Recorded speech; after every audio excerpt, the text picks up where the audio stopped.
শুরু করছি গণতন্ত্র, গণমাধ্যম আর গণমানুষ নিয়ে আমাদের সাপ্তাহিক আয়োজন ৩ গ।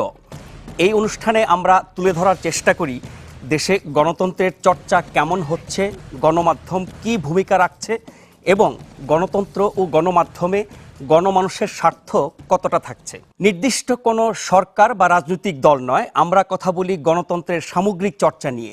তুলে ধরার চেষ্টা করি কোথায় কোথায় এই চর্চায় ঘাটতি রয়েছে এবং কিভাবে তা পূরণ করা সম্ভব। অনুষ্ঠানের প্রথম অংশে আমাদের আজকের আলোচনার বিষয় গণতন্ত্রে সহনশীলতা। এ নিয়ে কথা বলবেন দুজন রাষ্ট্রবিজ্ঞানী, অধ্যাপক আতাউর রহমান এবং অধ্যাপক তারেক শামসুর রহমান। এছাড়াও আমাদের সাথে আছেন আজকে ঢাকা বিশ্ববিদ্যালয়ের টেলিভিশন ও চলচ্চিত্র অধ্যয়ন বিভাগের 16 জন ছাত্রছাত্রী, যারা অতিথিদেরকে আমার সাথে নানা বিষয়ে প্রশ্ন করবেন, চাইলে মতামত দিতে পারবেন। এই ছাত্রছাত্রীরা গোটা অনুষ্ঠান জুড়েই 3 পর্বে আমার সাথে থাকবেন, তবে প্রতি পর্বেই আমাদের অতিথি বদলে যাবেন। শুরু করি তাহলে আমাদের প্রথম পর্ব, আলোচনার বিষয় গণতন্ত্রে সহনশীলতা। অধ্যাপক আতাউর রহমান, আমাদের দেশে যেই গণতন্ত্রের চর্চা এখন হচ্ছে বা আগে হয়েছে, তাতে সহনশীলতার স্থান কতটুকু তাদের কথায়, কাজে, আচরণে, সিদ্ধান্ত গ্রহণে? প্রথমে আপনাকে নজমুল অত্যন্ত ধন্যবাদ দিতে চাই। এই এমন একটা ক্রিটিক্যাল কোশ্চেন আপনি এর উপরে অ্যাড্রেস করেছেন গণতন্ত্রের মধ্যে। কারণ আমরা অনেকেই গণতন্ত্রের কথা বলি এবং কথায় বলি, স্বপ্নও দেখি, কিন্তু গণতন্ত্রের যে মূল চালিকা শক্তি, যে আমাদের যে স্বপ্ন, যে অন্যের ধ্যান ধারণা, এটা কিন্তু আমরা সহ্য করতে পারি না। সুতরাং এটা কিন্তু এই যে সহ অবস্থান প্রতিপক্ষের সঙ্গে যদি না হয়, তাহলে তো গণতন্ত্র হতে পারে না। এটাকে আমরা বলি যে, যেমন দেখেন আজকে বাংলাদেশের সমসাময়িক রাজনীতিতে আমরা যদি দেখি যে ম্যাক্রো ফাউন্ডেশন কিন্তু আছে, স্ট্রাকচারাল আমরা যে সাইডটা দেখি, রাজনৈতিক দল আছে, পার্লামেন্ট আছে এবং অন্যান্য প্রাতিষ্ঠানিক স্থানীয় সরকার আছে, কিন্তু এই যে একটা অবয়ব দেখছেন, কিন্তু এটা একদম আসল জিনিস যে মূল্যবোধ, গণতান্ত্রিক মূল্যবোধ, যেখানে অসহিষ্ণুতা রাজনীতি থাকবে না, যেখানে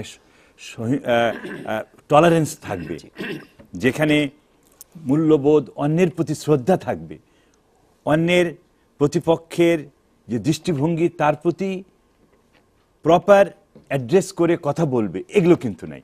এটাকে বলা হয় ক্রিটিক্যাল ভ্যারিয়েবল, সেটা নেই। আমরা বলি মাইক্রো ফাউন্ডেশন, আপনি যেটা পড়ছেন যে মাইক্রোবায়োলজির মতো। সুতরাং এজন্যই গণতন্ত্র কখনোই আমাদের যে সামাজিকভাবে প্রতিষ্ঠিত হতে পারছে না, একটা কৃত্রিম আমরা দেখছি। এবং এইটাই হচ্ছে বাংলাদেশের প্যারাডক্স। আমরা বলি যে একটা বৈপরীত্য, সবাই গণতন্ত্র দেখছি কিন্তু আসলে গণতন্ত্র নাই। সুতরাং এই যে কুহেলিকার মধ্যে আমরা আছি। তো এখন আপনি যে প্রশ্নটা বলছেন, তাহলে দোষটা কার, কি কারণে এই সমস্যা, কি কারণে? একটা হচ্ছে যেমন আমরা বলি মনস্তাত্ত্বিক এবং ঐতিহাসিক। রাজনৈতিক দলগুলোর মধ্যে দেখেন, আমরা যদি বাংলাদেশের স্বাধীনতার পর থেকেই আমাদের মধ্যে একটা মনস্তাত্ত্বিক এবং ঐতিহাসিক, বিশেষ করে গণতান্ত্রিক যে পিরিয়ডটা গেছে, যে একটা 23 বছরের যে গণতন্ত্র, সেখানে কিন্তু এই চর্চাগুলো হয় নাই, প্রতিপক্ষের সঙ্গে সহ অবস্থান হয় নাই। রাজনীতি ছিল, রাজনৈতিক দল ছিল, কিন্তু সহ অবস্থান ছিল না। আচরণ প্রকৃতভাবে সহনশীল হয় নাই, কথাবার্তা সহনশীল, হেট স্পিচ, মানে একজন আরেকজনকে ঘৃণা এবং প্রতিশোধ, এবং এভাবে আমরা প্রতিষ্ঠিত করেছি যে আজকে কি হয়েছে, যে হত্যার পর্যায়ে চলে আসছে। আমরা দেখছি এখন হত্যা এবং প্রতিশোধের রাজনীতি, যেখানে ঘৃণার উপরে আরেকটা স্টেজ এসে গেছে। এবং আমরা রাষ্ট্রবিজ্ঞানে বলি যে যখন এই পর্যায়ে একটা সমাজ, একটা রাষ্ট্র এবং একটা গণমানুষ যখন আসে, তখন কিন্তু the danger of continuing to live, এর মধ্যে যখন সবসময় বাস করতে হয়, তখন আমরা একটা ফেইল্ড স্টেটের দিকে চলে যাই। তখন আমরা আর ভবিষ্যৎ দেখি না, একটা অনিশ্চয়তা, একটা আমরা দেখি যে আমাদের আশা আকাঙ্ক্ষা, বিশেষ করে এই যে ইয়াং জেনারেশন, নতুন প্রজন্ম তখন আর আশা পায় না গণতন্ত্রের প্রতি। সেক্ষেত্রে আমাদের কি করণীয় হতে পারে সেটা নিয়ে জানবো। তার আগে আমরা এই বিষয়ে প্রশ্ন নেব। কে প্রশ্ন করবেন? প্রফেসর আতাউর রহমানকে। আচ্ছা স্যার, আমাদের তো গণতন্ত্র শুধু আমরা চিন্তা করছি রাজনীতিকে ঘিরে, কিন্তু আমাদের গণতন্ত্র যে চর্চাটা, সেটা তো আমাদের ছোটবেলার থেকে হওয়া উচিত। যেমন আমরা স্কুলে বা যেখানেই যাই সেখানে আমাদের পরিচিত যারা এই হিসেবে আমরা কিন্তু আগে মানে সুযোগটা পাচ্ছি। এই জিনিসটা তো আমাদের উচিত আসলে ছোটবেলার থেকেই চর্চাটা করা, যাতে আমরা বড় হয়ে যারা একসময় নেতা হবে বা রাজনৈতিক প্রধান হবেন তারা তো তখনই গণতন্ত্র চর্চাটা করতে পারবেন জি, ভালোভাবে। আপনার নামটা? আমার নাম দেবরাজ দেব। জি, ছোটবেলা থেকে গণতান্ত্রিক চর্চা মানসিকতা গড়ে তোলার কথা বলছিলেন। হ্যাঁ, এটাই আমি বলছি। আমাদের ইংলিশে একটা রাষ্ট্রবিজ্ঞানের কথা আছে, man is not born to be tolerant but they learn to be tolerant. সুতরাং এই যে টলারেন্সটা, ধৈর্যটা কিন্তু ব্যক্তি পর্যায়ে, ফ্যামিলিতে, তারপরে স্কুল, কলেজ, বিশ্ববিদ্যালয়ে এবং পরবর্তীকালে বৃহত্তর সমাজ এবং রাজনীতিতে এই চর্চাটা দরকার। সুতরাং একদিনে শর্ট টার্মে যে হয়ে যাবে তা না, কিন্তু দুঃখের বিষয় আমাদের যে আজকে বিশ্ববিদ্যালয়ে বলেন, বিভিন্ন শিক্ষা প্রতিষ্ঠানে বলেন, আমাদের শিক্ষা দেখেন, এই যে টেকনিক্যাল এডুকেশন আমরা পড়াচ্ছি, কম্পিটেন্স আছে কিন্তু ভার্চুজ নাই। আমরা অনেক সমর্থ, সুন্দর অনেক কিছু শিখছি, কম্পিউটার চালানো শিখছি, তারপরে অনেকে এই যে আপনারা ফিল্ম ফেস্টিভ্যাল এগুলো করতে শিখছেন, কিন্তু ভার্চুজ যে কিভাবে একটা সিটিজেনশিপ গড়ে তুলবে, ভালো একটা নাগরিক হতে হলে কি তাহলে প্রয়োজন। কি আমাদের শিক্ষা ব্যবস্থার মধ্যে ওই গলতটা আছে যে আমরা সহিষ্ণু হিসাবে পরমত, সহনশীলতা এবং অন্যের প্রতি শ্রদ্ধাবোধটা আমরা জাগাতে পারছি না আমাদের জাগাতে শিক্ষা পারছে ব্যবস্থার শিক্ষার মধ্যে? যেমন আমি একটা উদাহরণ দিই, আমেরিকা, আপনারা জানেন যে ইট ওয়াজ এ কম্পোজিট সোসাইটি, বিভিন্ন দেশের বিভিন্ন লোক নিয়ে একটা আমেরিকা, আমরা বলি মেল্টিং পট, বিভিন্ন গোষ্ঠী, বিভিন্ন জনগোষ্ঠী, বিভিন্ন দেশের লোক এসে, এবং একজন আরেকজনকে দেখতে পারতো না। এবং 1950 থেকে আমেরিকান গভর্নমেন্ট কন্টিনিউয়াসলি শুধু সহনশীলতার জন্য, যে কোএক্সিস্টেন্স করতে হবে, একসঙ্গে থাকতে হবে, একসঙ্গে কথা বলতে হবে, শেয়ারিং করতে হবে, অন্যের ভিউজ, প্রতিপক্ষের ভিউজকে আনতে হবে এবং সেগুলোকে সহ্য করে নিজের ভিউজকে দিতে হবে, এগুলো কিন্তু এরা চর্চা করেছে 50 দশক থেকে। এবং ইউএসএআইডির একটা প্রোগ্রামই ছিল যেটা 40 বছর চলেছে, এখনো আছে। এবং আস্তে আস্তে এই জন্য আমরা বলি মাইক্রো ফাউন্ডেশন, ফাউন্ডেশনগুলো নিচের থেকে আসতে হবে। You are correct, you see. Socialization process, আমরা সামাজিকীকরণ কোন একেবারে ফ্যামিলির থেকে আসে, তারপরে ইউনিভার্সিটিতে আসে, তারপরে ধরেন বিভিন্ন প্রতিষ্ঠান, যেমন আপনি পার্লামেন্টে আসে, পার্লামেন্টে কে কিভাবে কথা বলছে, এবং এই পার্লামেন্ট দেখে এখনকার যেভাবে আমাদের সমসাময়িক পার্লামেন্ট দেখি, তাতে তো কোনো ইন্সপিরেশন নাই। তার দেখলে বরঞ্চ অস্থির হয়ে যায় ছাত্রছাত্রীরা, যেগুলো কি বলতেছে স্যার, এবং তারই প্রভাব পড়ে সমাজে আর কি। প্রফেসর তারেক শামসুর রহমান, আমাদের রাজনীতিতে সহনশীলতার অভাবের কথা আমরা বলছি, আমরা কি আসলে জাতি হিসাবেই অসহিষ্ণু, নাকি এই অসহিষ্ণুতা শুধু রাজনৈতিক ক্ষেত্রে? না, জাতি হিসাবে অসহিষ্ণু এটা বোধহয় বলা, হাইপোথেটিক্যালি বোধহয় এটা বলা যাবে না।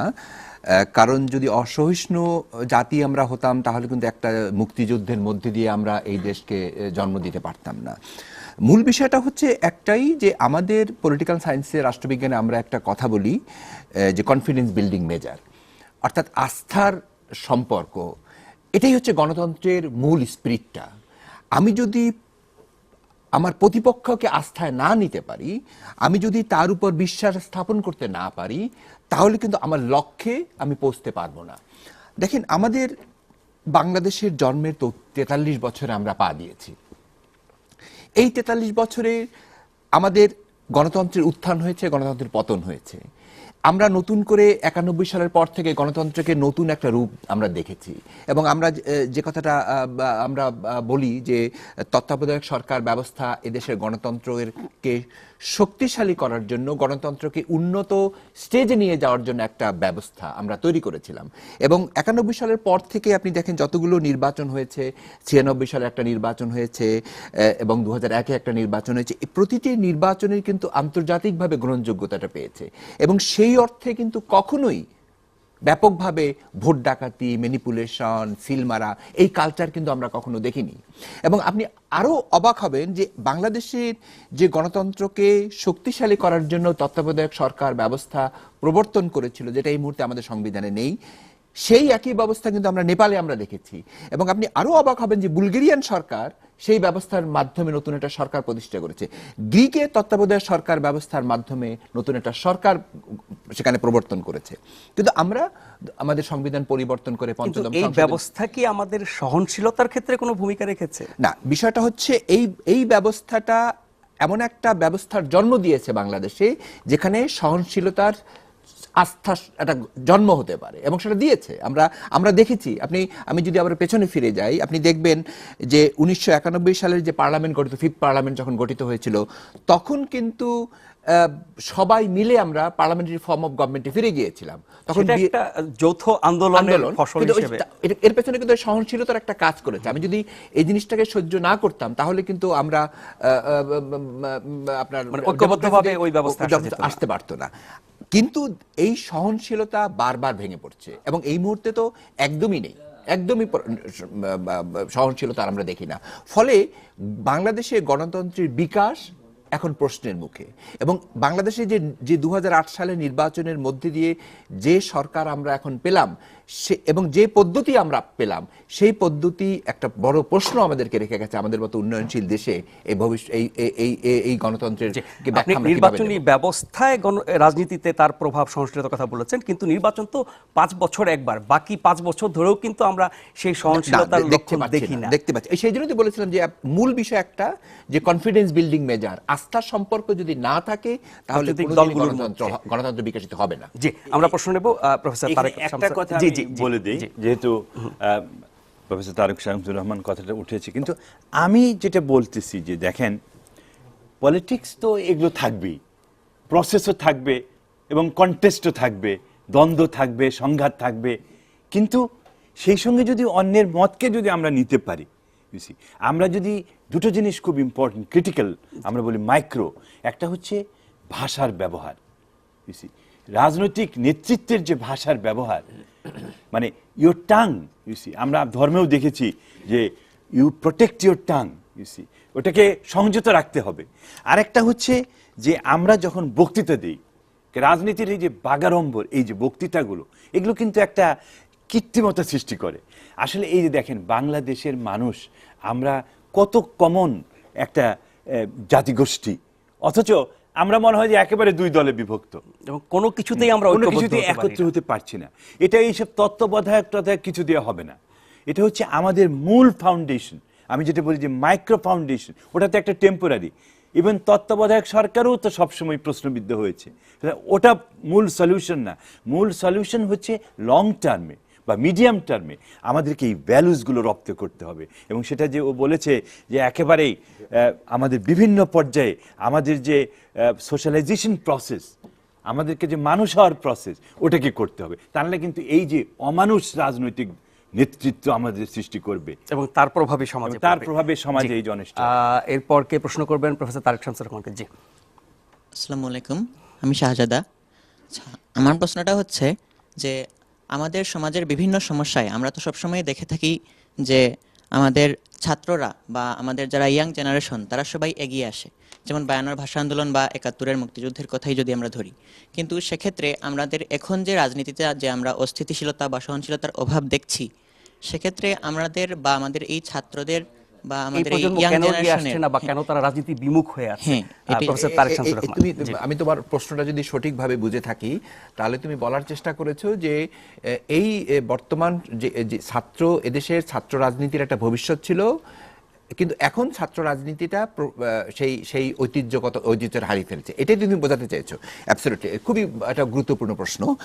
এর কারণ একটা জায়গায় নিহিত, সেটা হচ্ছে যে এই ছাত্র রাজনীতি আর ছাত্র রাজনীতির মধ্যে সীমাবদ্ধ নেই। এই ছাত্র রাজনীতিতে এখন সন্ত্রাস, এখন ছাত্র রাজনীতির টেন্ডারবাজি, ছাত্র রাজনীতিতে এখন অস্ত্রবাজদের জন্ম হয়েছে। এখন এক সময় ছিল যখন মেধা সম্পন্ন ছাত্ররা, তাদেরকে ছাত্ররা তাকে চিনত যে ফার্স্ট ক্লাস ফার্স্ট হওয়া একটা ছেলে, সবাই তাকে সমীহ করত। কিন্তু এখন সমীহ করে কাকে? যার হাতে একটা অস্ত্র আছে, যার হাতে একটা পিস্তল আছে, তাকে সবাই সমীহ করে, বিকজ ওই অস্ত্রটা এখন রাজনীতি, অর্থনীতি, সমাজনীতি এবং কোনো কোনো ক্ষেত্রে শিক্ষানীতি নিয়ন্ত্রণ করছে।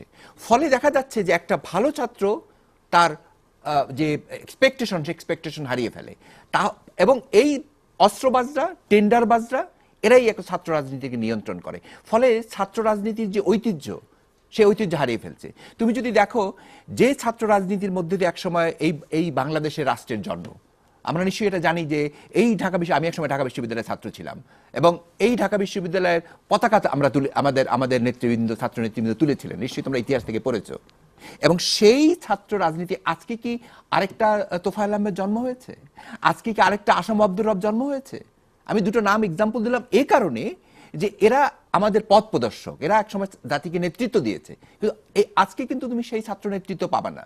আজকে কোনো বিশ্ববিদ্যালয়ে এখন আর ছাত্র সংসদে নির্বাচন হয় না। কেন হয় না? বিকজ ছাত্র রাজনীতিতে যখনই কোনো নির্বাচন হবে, সেই নির্বাচনের মধ্যে দেখা গেল যে অস্ত্রের ঝনঝনানি সেখানে শুরু হয়েছে, এক নাম্বার। দ্বিতীয় নাম্বার, দেখা গেল যে ওই ছাত্র রাজনীতিটা কন্ট্রোল করতে চায় সরকারে যিনি আছেন সেই দল, তার ওই প্রতিষ্ঠানকে নিয়ন্ত্রণ করতে চায়। নিয়ন্ত্রণ করতে গেলে তার ছাত্র সংগঠনকে সেখানে সে প্রমোট করে। ফলে এক ধরনের স্থবিরতা, ছাত্র রাজনীতির মধ্যে ছাত্রত্ব নেই এমন ছাত্ররা এখন ছাত্র রাজনীতি লিড করে। তুমি দেখবা যারা এখন ছাত্র রাজনীতির সাথে জড়িত, এই ছাত্র সংগঠনগুলো এখন বড় বড় রাজনৈতিক দলের একদম অঙ্গ সংগঠনে পরিণত হয়েছে, এবং তারা তাদের কথাটাই প্রকাশ পাচ্ছে। ফলে অস্ত্রবাজ বা টেন্ডারবাজ ছাত্র রাজনীতি তো সহনশীল রাজনীতির জন্ম দেবে না। এরা যখন জাতীয় রাজনীতিতে যাবে, সেই চর্চাটাই সেখানটায় হবে। জি, প্রফেসর আতাউর রহমান, আপনি বলছিলেন যে আমাদের জাতীয় নেতা নেত্রীদের যে বক্তৃতা, বিবৃতি এবং ভাষার ব্যবহার, আর সেটা তো ওই দলগুলোতে এক ধরনের প্রভাব ফেলে, কিন্তু এসব শুনে সামাজিক প্রভাবটা কেমন পড়ে বা মানুষ তখন তাদের সম্পর্কে কি ধরনের ধারণা পোষণ করে? এখানে আমি বলি যে যেমন আমরা কার কাছ থেকে শিখি, লার্নিং প্রসেসটা কি। একটা হচ্ছে রোল মডেল। আপনারা জানেন যে রোল মডেলও একটা কথা আছে, ওটা আরেকটু পরে। যেমন আমরা আমার ফাদারের কাছে শিখেছি প্রথম, বা মার কাছে শিখেছি। মা যদি অসহিষ্ণু হয়, ফাদার যদি অসহিষ্ণু হয়, সেটা একটা প্রসেস আছে। আবার ক্লাসে যাই দেখি যে শিক্ষক কোনো প্রশ্নই বলতে দেয় না, নিজে যা বলে সব বলে গেল। এই যে একটা অথরিটেরিয়ান মডেল, এটা একটা আমরা দেখি যে প্রতিপক্ষকে স্পেস না দেওয়া। আমি তো আমেরিকায় লেখাপড়া করেছি, বিশেষ করে ওরা আগে বেশি জিজ্ঞেস করে ছাত্ররা কি বলে, এত বেশি ফ্রিডম। মানে এই যে অন্যকে স্পেস দেওয়া। আজকে দেখেন ছাত্র রাজনীতির কথা, ও অস্ত্র কথা বলেছে, অস্ত্র কিভাবে আসলো? অস্ত্র তো ছিল না এই রাজনীতিতে। অস্ত্র আসছে যখন আমরা একজনের সঙ্গে যুক্তিতর্কে না পারি, যখন আমরা একজনকে সহনশীলভাবে নিজের বন্ধু বলেও আমার দৃষ্টিভঙ্গি, আমার আচরণে তাকে সন্তুষ্ট করতে না পারি, তখন সে অসহিষ্ণু হয়ে ওঠে। সুতরাং অসহিষ্ণুতে কিন্তু আমরা তো পড়ে আসছি, অনেক দিন পড়ে আসছি। আমরা তো, আমি 45 বছর ঢাকা বিশ্ববিদ্যালয়ে শিক্ষকতা করি, ওরাও অনেক দিন হয়েছে, 30 বছর। তো ও আমার ছাত্র, তো ওর তো 30 বছর হয়ে গেছে। কিন্তু আমরা তো কি দেখছি যে একজন আরেকজনকে শিক্ষক হিসেবে স্পেস দেওয়া দরকার। এই স্পেসটা যখন কমে আসে, তখন বাইরের শক্তি, এই রাজনীতিকরা শূন্যতা পড়ে। আরেকটা জিনিস আমি আপনাকে বলতে চাই, যেমন আপনি এত সুন্দরভাবে বলতে চাচ্ছেন, আরেকটা হচ্ছে যে আমরা কোনো কিছুর মধ্যেই আজকে সাবস্টেন্স দেখছি না, মূল্যবোধ দেখছি না। এই যে অবক্ষয়টা, সামাজিক যদি অবক্ষয় হয়েই যায়, সমাজ হলো মূল চালিকা শক্তি, তাহলে কিন্তু অন্যগুলো আমরা দেখে দেখে দেখে দেখে শিখছি। এবং সেইখানে রাজনীতির একটা বড়, রাজনৈতিক দলগুলো এরা হলো ভেহিকলস। এরাই কিন্তু এই যে স্টেট, রাষ্ট্র এবং ব্যক্তি বা সমাজের মধ্যেকার যে ইগুলো হলো রাজনৈতিক দল। একটা গণতান্ত্রিক সমাজে রাজনৈতিক দলগুলো কি কনভে করছে আমাদের কাছে? আন্তর্দলীয়, নিজের দলের মধ্যে দলের লোক দলকে হত্যা করছে, এবং আন্তর্দলীয় কোন দলে সমস্ত। অসহনশীলতা শুধু বিপক্ষ রাজনৈতিক দলের ক্ষেত্রে না, নিজেদের মধ্যে যখন বিরোধ হয়, নিজের দলের মধ্যে দলকে হত্যা করছে। আপনি যদি সাম্প্রতিক কিছু ঘটনা আমরা দেখেছি, অনেক ফেনীতে, নারায়ণগঞ্জে। সুতরাং আমরা মনে করি যে এগুলো হচ্ছে আমাদের যে ফাউন্ডেশন অফ দ্য সোসাইটির যে মূল ভিত্তি, আমার আর আপনার সম্পর্কের যে মূল ভিত্তি, এগুলোকে নষ্ট করে দিচ্ছে। যেটা ও বলতে চেষ্টা করেছে, confidence building, we use it in international perspective, কিন্তু এই যে আন্তর সম্পর্কটাই এখন পিতা পুত্রের সম্পর্ক নষ্ট হয়ে যাচ্ছে, সমাজে আত্মীয় সম্পর্ক নষ্ট হয়ে যাচ্ছে। এইটাই হচ্ছে আমাদের মূল সমস্যার কারণ। আরেকটা প্রশ্ন নেব আমরা এই পর্বে। জি, আমাদের সমাজ নামটা বলবেন। আমার নাম আশিক। আমাদের সমাজ অথবা অভিভাবকরা রাজনীতিতে আমাদেরকে অংশগ্রহণ করার সুযোগ দেয় না, বিভিন্ন দিক থেকে আমাদের জন্য বাধা আসে। তো সেদিক থেকে আমরা যারা রাজনীতি করতে আগ্রহী তারা কি করতে পারে এবং দেশ আমাদের জন্য কি সুযোগ করে দিতে পারে? আপনার প্রশ্নটা কার কাছে? আমার প্রশ্নটা জি স্যার, স্যার। আশিকের প্রশ্নটা কিন্তু খুবই যৌক্তিক, কারণ যৌক্তিক এই যুক্তিতে যে এই তরুণ প্রজন্মই তো বাংলাদেশকে নেতৃত্ব দেবে, এই তরুণ প্রজন্মই তো বাংলাদেশকে আগামীর বাংলাদেশে পরিণত করবে। আমাদের যারা জাতীয় পর্যায়ে নেতৃত্ব তারা তো একসময় ফুরিয়ে যাবেন, তাদের কর্মক্ষম তারা হারিয়ে ফেলবেন। এবং আমি সবসময় যেটা বলি, আমি এই তরুণদের কাছে আমি বারবার ফিরে যাই, কারণ এই তরুণরাই আমাকে পথ দেখাবে। আমরাও তো বয়সের ভারে আক্রান্ত হচ্ছি এবং এই তরুণরাই আসতে চায়। এবং আমরা সবসময় যেটা প্রত্যাশা করি, এদেশের তরুণ নেতৃত্ব তৈরি হবে। কিন্তু তুমি যেটা প্রশ্নটা করেছো খুবই চমৎকার, যে আমি রাজনীতিতে আসতে চাই কিন্তু আমার অভিভাবকরা আমাকে আসতে দিচ্ছে না। এবং এই কথাটা আমার কাছে মনে হলো যে এদেশের সমস্ত তরুণ প্রজন্মের তুমি কথাটাই তুমি তোমার বক্তব্যের মধ্যে দিয়ে প্রতিফলিত হয়েছে। এর কারণ কিন্তু এই একটাই, কারণ হচ্ছে যে বাবারা দেখেন যে আমার ছেলে যখন রাজনীতি করবে সে তো এই রাজনীতিটা তো অস্ত্রবাজের রাজনীতিতে পরিণত করবে তাকে। আমার ছেলে তো একটা ভালো মানুষ হবে না, এই ছেলে তো টেন্ডারবাজে পরিণত হবে। কিন্তু এই ছেলে তো এই রাজনীতিটাকে ব্যবহার করবে তার নিজের আখের গোছানোর জন্য। জনমানুষের জন্য যে রাজনীতি, জনমানুষের কাছে চলে যাওয়ার যে রাজনীতি, এই রাজনীতি সে করবে না। সে বাধ্য হবে তার রাজনীতির প্রক্রিয়াটাকে ধরে রাখার জন্য অস্ত্রের আশ্রয় নিতে, টেন্ডারের আশ্রয় নিতে, অসাধু পথে অবলম্বন করতে। ফলে তোমাকে সবসময় ডিটাচ করবে যে না তোমার দরকার নাই, তুমি একটা বিসিএস পরীক্ষা দাও, বিসিএস পরীক্ষাতে সরকারি চাকরি করো, সরকারি চাকরি তুমি একটা নরমাল লাইফ তুমি লিড করো। এবং তাতে করে রাজনীতিতে আমরা মেধাও পাবো না, ভালো নেতৃত্ব চমৎকার, পাবো না। অ্যাবসলিউটলি। যে এর ফলে হচ্ছে কি, তোমার মতো একটা ভালো ছেলে দেখা গেল এক পর্যায়ে না আসার ফলে একটা খারাপ ছেলে, একটা অস্ত্রবাদ ছেলে, সে কিন্তু রাজনীতি থেকে ছাত্র রাজনীতিতে আসলো, ছাত্র রাজনীতি থেকে জাতীয় রাজনীতি আসলো, জাতীয় রাজনীতিটাকে সে কন্ট্রোল করলো। ফলে ওই যে আমরা যে কথাগুলো আজকে আলোচনা করছি যে সহনশীলতা, তাদের মধ্যে কিন্তু ওইটা থাকছে না। সে তো এসেই তো সে প্রথম টার্গেট হচ্ছে তার অপোনেন্টকে শেষ করে দেওয়া, সে তার স্বভাবসুলভ কাজ করবে। এই পর্বের সময় প্রায় শেষ। আপনি যদি ছোট্ট করে বলেন যে জাতীয় নেতা নেত্রীরা যেহেতু সহনশীল হচ্ছেন না, তার প্রভাব দলে পড়ছে, সমাজে পড়ছে, তাহলে সমাধানটা কি শুরু করতে হবে উপর থেকে? আমি তাই মনে করি, কারণ আজকের যে রাজনীতি, সমসাময়িক বাংলাদেশের রাজনীতি হচ্ছে ক্ষমতা এবং ক্ষমতাহীনতার রাজনীতি। যে ক্ষমতায় যায় হি গেটস এভরিথিং, সে সব কিছু পাচ্ছে, সে অত্যন্ত ক্ষমতাধর। এবং যে ক্ষমতায় থাকে না সে অ্যালিনেটেড, ইউ নো দ্য অ্যালিনেশন। একটা হচ্ছে ক্ষমতা আর একটা একদম ক্ষমতাহীন। ফলে হচ্ছে কি, রাজনীতিতে এখন আর সেই ইন্সপিরেশন নাই যে আমি যদি আজকে 10 বছর ক্ষমতায় না থাকি শেষ। সো রাজনৈতিক দলগুলোও বুঝতে পারছে, দেখেন এখন যারা ক্ষমতায় নাই, যে কোনো মূল্যেই যে কোনো মূল্যে যাওয়া তাদেরকে এবং ক্ষমতা থাকার না গেলে চেষ্টা, তাদের যে অস্তিত্ব বিপন্ন হবে। এটাকে আমরা বলি জিরো সাম গেম। এটা না হওয়া ভালো। এটা তাহলে যে সহিষ্ণুতা, যেটা ফাউন্ডেশন অফ ডেমোক্রেসি, এটাই আন্ডারকাট হচ্ছে এবং নেতৃত্ব থেকে শুরু হতে হবে। জি, ধন্যবাদ অধ্যাপক আতাউর রহমান, ধন্যবাদ ডক্টর তারেক শামসুর রহমান। একটা বিরতির পর কথা বলবো গণমাধ্যমের সবচেয়ে শক্তিশালী শাখা সংবাদ মাধ্যম নিয়ে।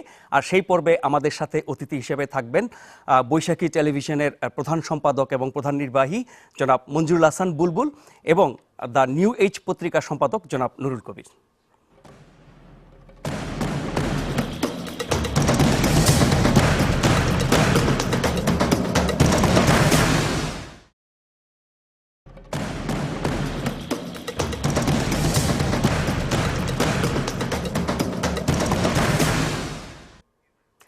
শুরু করছি গণমাধ্যম নিয়ে অনুষ্ঠানের দ্বিতীয় অংশ। কোনো ব্যক্তি বা প্রতিষ্ঠান নয়, আমরা তুলে ধরতে চাই গণমাধ্যমের সামগ্রিক ভূমিকার কথা। সেই ভূমিকায় কোথায় কোথায় গলদ রয়েছে এবং কিভাবে তা দূর করা যায় সেসব জানার চেষ্টা করি অভিজ্ঞজনদের কাছ থেকে। এ পর্যায়ে আমাদের আলোচনার বিষয় গণমাধ্যমের দায়িত্বশীলতা। অতিথিরা হলেন বৈশাখী টেলিভিশনের প্রধান নির্বাহী এবং প্রধান সম্পাদক জনাব মঞ্জুরুল হাসান বুলবুল এবং দ্য নিউ এজ পত্রিকার সম্পাদক জনাব নুরুল কবির।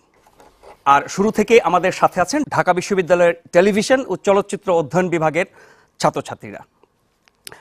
শুরু করতে চাই জনাব মঞ্জুরুল হাসান বুলবুল আপনার কাছ থেকে।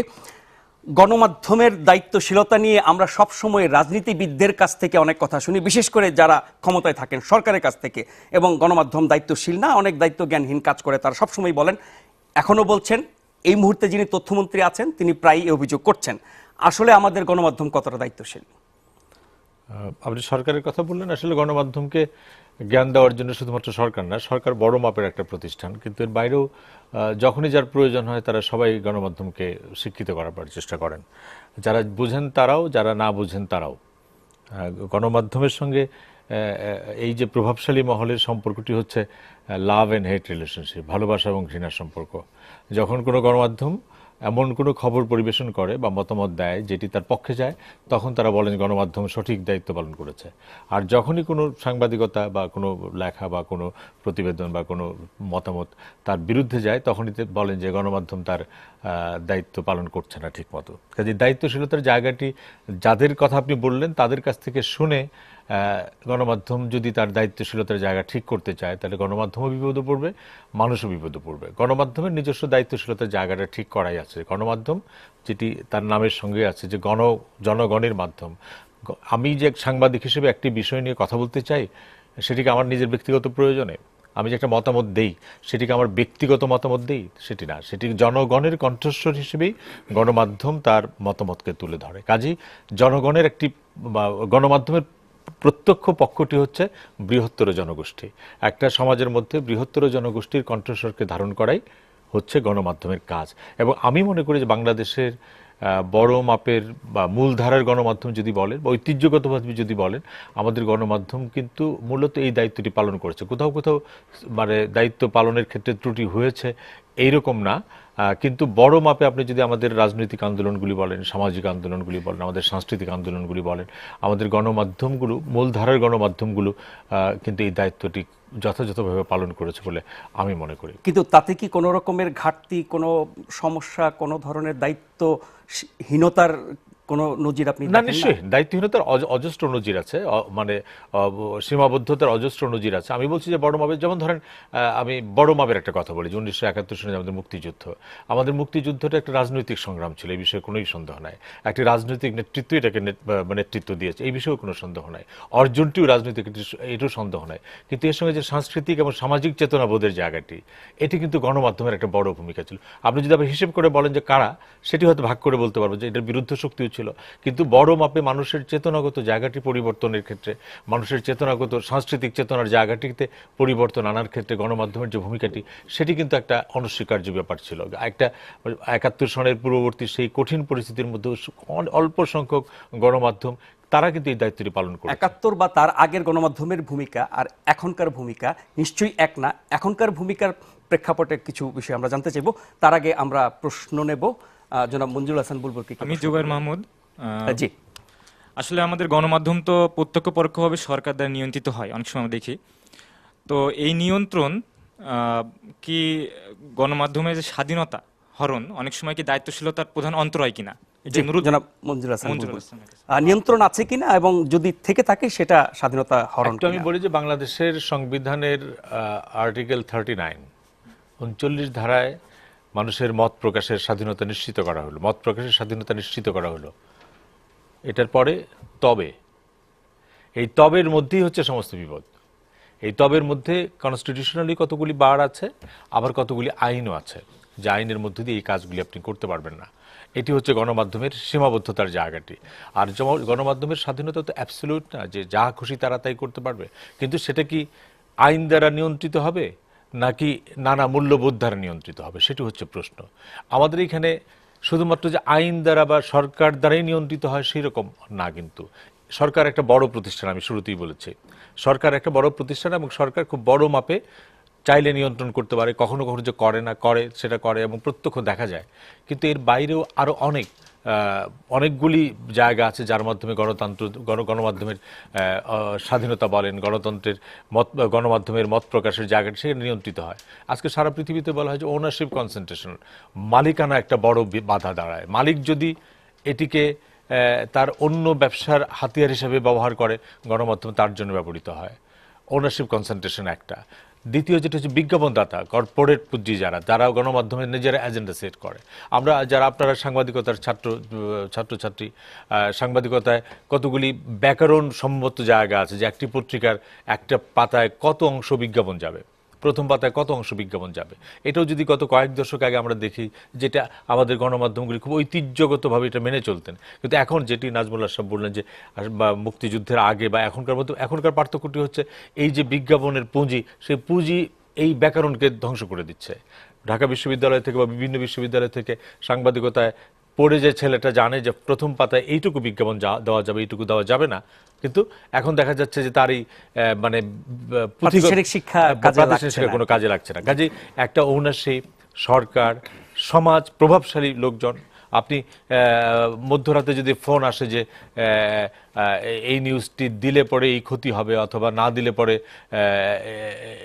এরকম হবে, তখন এক ধরনের মনস্তাত্ত্বিক চাপ তো পড়ে। আমরা হয়তো জানি না যে শত্রুটাকে, কিন্তু মনস্তাত্ত্বিক চাপ পড়ে। কাজে সামাজিক নানা এজেন্ডা এখানে কাজ করে, নানা শক্তি এখানে কাজ করে। কাজে এইখানে বলা হয় যে বাংলাদেশের গণমাধ্যম সম্পর্কে আমাদের খুব প্রবীণ সাংবাদিক মারা গেছেন, বি.এম. মুসা খুব চমৎকার একটি কথা বলেছেন যে বাংলাদেশে গণমাধ্যম হচ্ছে, গণমাধ্যমের স্বাধীনতার চিত্রটি তিনি তুলে ধরেছেন যে একটি পুকুরের মধ্যে অসংখ্য কুমির আছে। একজন লোককে বলা হলো যে এই পাড় থেকে এই কুমিরের আশপাশ দিয়ে ওই পাড়ে যেতে হবে, কারণ কুমিরের মুখে পড়লেও বিপদ এবং পিছনে পড়লেও বিপদ। এখন বাংলাদেশটা তাই। এখন এই বাংলাদেশটা যদি আমরা বড় পুকুর হিসেবে দেখি এবং সেখানে যদি আমরা যারা সাংবাদিকতা করি, আমাদেরকে অসংখ্য কুমিরের মুখের সামনে দিয়ে যেতে হয়, লেজের সামনে দিয়ে যেতে উভয় সংকটে আছে, উভয় না বহু সংকট। এবং এখানে এই কুমিরগুলির মধ্যে সরকার আছে, বিরোধী দল আছে, প্রভাবশালী মহল আছে, ভূমিদস্যুর আছে, বিজ্ঞাপনদাতা আছে। কাজে কোন কুমিরের কোন চেহারা এটা একবারে বলা খুব মুশকিল। কিন্তু এই অসংখ্য কুমিরকে পাশ কাটিয়ে যখন আমরা ওই পাশে যেতে পারি, তখনই একটা ভালো রিপোর্ট বা ভালো পত্রিকা বের করলাম বলে আমরা মনে করতে পারি। জনাব নুরুল কবির, গণমাধ্যমের সমালোচনা রাজনীতিবিদরা যেভাবে করেন, বুলবুল ভাই বললেন যে তাদের পক্ষে গেলে ঠিক আছে, বিপক্ষে গেলে ভুল। আমরা কি সব কিছু শুদ্ধভাবে করছি, বা গণমাধ্যমের যেই প্রাতিষ্ঠানিক ভূমিকার কথা আমরা বলি, সরকার এবং জনগণের মধ্যে সেতু বন্ধ রচনা করবে এবং সমাজের নানান অবিচার, অন্যায় সেগুলো তুলে ধরবে সংশ্লিষ্ট কর্তৃপক্ষকে সহায়তা করার জন্য, এবং নিঃস্বার্থভাবে শুধুই গণমানুষের স্বার্থ দেখবে, সেটাকে আমরা পরিপূর্ণভাবে পালন করছি? ধন্যবাদ। মানে সাংবাদিকতার দায়িত্বশীলতা নিয়ে যেহেতু আমরা কথা বলছি, তাহলে সাংবাদিকতার দায়িত্বটা কি ইতিমধ্যে আপনারা সবাই আলোচনা করেছেন। খুব সংক্ষেপে বললে, মানুষ প্রধান কাজ হচ্ছে সমাজ এবং রাষ্ট্রের মধ্যে জনস্বার্থ পরায়ণ যে সমস্ত তথ্য, এটা প্রথমে মানুষকে দেয়া, সরবরাহ করা। দুই, অন্যায় অবিচারের বিরুদ্ধে এবং অগণতান্ত্রিকতার বিরুদ্ধে এক ধরনের জনমত তৈরি করা, এইটা হলো প্রধানত দুটো কাজ। আমরা যদি সমাজের অপরাপর অংশগুলির কথা দেখি, এমন একটা সময় আমরা বসবাস করছি যেখানে রাজনীতি বা রাজনৈতিক দলগুলো, এমনকি সরকার ভোট ছাড়া ক্ষমতায় থাকে, জনপ্রতিনিধিত্বহীন একটা রাজনৈতিক ব্যবস্থা থাকে, অর্থনীতি একটা লুটেরা সিস্টেমে পরিণত হয়েছে, বুদ্ধিবৃত্তিক এবং শিক্ষাগত প্রাতিষ্ঠানিক অবস্থা রীতিমতো একটা ভয়াবহ পর্যায়ে চলে গেছে, যেগুলো নানান দলবাজির মধ্যে নিয়োজিত রয়েছে। এই পরিপ্রেক্ষিতটা মাথায় রেখে যদি সাংবাদিকতার দায়িত্বশীলতার কথা আমরা বলি, আগে আমি বলবো সাধারণভাবে এই অপরাপর জনগোষ্ঠীর তুলনায় এখনো পর্যন্ত এই যে নানান সংকটের মধ্য থেকে সবচেয়ে বেশি দায়িত্ববান ভূমিকা পালন করছে, তার সমস্ত ত্রুটি বিচ্যুতি সীমাবদ্ধতা সত্ত্বেও গণমাধ্যম এবং গণমাধ্যমের কর্মীরা নানান বিপদ এবং আপদ মাথায় তুলে। কারণ এই কাজগুলো এই মুহূর্তে রাষ্ট্র ব্যবস্থার যে সমস্যা, অর্থনীতির যে অবস্থা, এগুলো কিন্তু এই পত্রপত্রিকা, রেডিও, টেলিভিশনের মাধ্যমে মানুষ জানেন। আমাদের যে গোষ্ঠীগত ত্রুটির কথা যদি বলেন, সেটা আমার সাথে অনেক উপযুক্ত মানুষ হচ্ছে বুলবুল ভাই, কারণ উনি সাংবাদিক সমাজের নেতাও। এক নম্বর যদি দুর্বলতার কথা আমি ভাবি, তারপর বলবো যে এখানে সাংবাদিকতা এক ধরনের দলীয় রাজনৈতিক প্রভাবের মধ্যে দ্বিধা ত্রিধা বিভক্ত হয়ে আছে। যদি আমি মনে করি যে সমাজের মধ্যে যদি ন্যায় এবং অন্যায় থাকে, যদি শোষণ নিপীড়ন থাকে, তাহলে অন্যায়কারী আছে, নিপীড়নকারী আছে, লুটপাট যদি থাকে, লুটের আছে। এই অন্যায়কারী, নিপীড়নকারী অগণতান্ত্রিক আচরণকারী যে সমস্ত প্রতিষ্ঠান আছে সেই প্রতিষ্ঠানের বিরুদ্ধে কথা বলা হচ্ছে গণস্বার্থে কথা বলা। ফলে সাংবাদিকতাকে অবশ্যই পক্ষপাতমূলক হতে হয়। এই নিরপেক্ষ সাংবাদিকতার ধারণাটা খুব একটা অশ্লীল বাজে ধারণা। পক্ষপাত মানে গণমানুষের পক্ষপাত। গণমানুষের পক্ষপাত করতে গেলেই, এবং সেটাই সংবাদপত্র এবং অন্যান্য মাধ্যমের দায়িত্ব, যখন তার শক্তিমান থাকে কিন্তু ওই পক্ষ, নিপীড়নকারী রাজনীতিক, অর্থনীতি, ব্যবসায়ী কিংবা অপরাপর তাদের পক্ষাবলম্বী রাষ্ট্র ব্যবস্থা, পুলিশ, মিলিটারি, গোয়েন্দা সংস্থা, এই সমস্ত কিছুর বিরুদ্ধে জনগণের জনস্বার্থের পক্ষাবলম্বন করতে গিয়ে এখনো পর্যন্ত সবচেয়ে বেশি নিপীড়নের শিকার হয় বাংলাদেশেও মনস্তাত্ত্বিক, দৈহিক এবং নানানভাবে সাংবাদিকতা। কিন্তু মূল দুর্বলতা হচ্ছে দুটো আমি চিহ্নিত করব এই পর্যায়ে। একটা হচ্ছে যে দলবাজির সাংবাদিকতা আছে এখানে, সেটা তার সংবাদপত্রের মূল ইয়েকে, দর্শনকে ক্ষতিগ্রস্ত করে। দ্বিতীয় হচ্ছে আমার মনে হয় যে যেই পরিমাণ ইনফর্মড, যেই পরিমাণ জ্ঞান বিজ্ঞানের প্রতি, যেই পরিমাণ দর্শনের প্রতি, যেই পরিমাণ দখল সংবাদপত্র বা মিডিয়া কর্মীদের থাকা প্রয়োজন, কারণ তাদেরকে অন্যদেরকে শেখাতে হয়, এডুকেট করা বলা হয়ে থাকে সংবাদপত্রের কাজ, জনমত তৈরি করা বলা হয়ে থাকে সংবাদপত্রের একটা কাজ। তাহলে এইটার জন্যে যেই পরিমাণ সুপিরিয়র ইন্টালেকচুয়াল অ্যাবিলিটি প্রয়োজন, সেইটা অর্জন করবার ক্ষেত্রে আমাদের বিশ্ববিদ্যালয়গুলো যেমন অনেক পিছিয়ে আছে, সংবাদ মাধ্যম নিজেরাও তাদের তেমন কোনো ইনস্টিটিউশন তৈরি করতে পারে নাই। এই দুটো জায়গায় হচ্ছে আমাদের জন্য অগ্রগতির জন্য সবচেয়ে বড় চ্যালেঞ্জ। জি, কে প্রশ্ন করবেন? জনাব নুরুল কবিরকে। ধন্যবাদ। আমি জামশেদ আহমেদ স্যারের কাছে আমার প্রশ্নটা হচ্ছে যে আমরা জানি যে অনেক বড় বড় শিল্প প্রতিষ্ঠান বা অনেক ক্ষমতাসীন ব্যক্তির যে নিজস্ব সংবাদপত্র বা টিভি চ্যানেল আছে, এই ক্ষেত্রে মানে গণমাধ্যম কতটা নিরপেক্ষ? জি, ধন্যবাদ আপনাকে। কারণ বিনিয়োগ তো তারাই করবেন, তিনি যাদের কথা বললেন। প্রথম কথা হচ্ছে যে দেখুন, এই একই সঙ্গে পুরো প্রশ্নটা আশরাফ প্রশ্ন করেছিলেন স্বাধীনতার আগে এবং পরের সংবাদপত্র কিংবা গণমাধ্যমের মধ্যে পার্থক্য কি।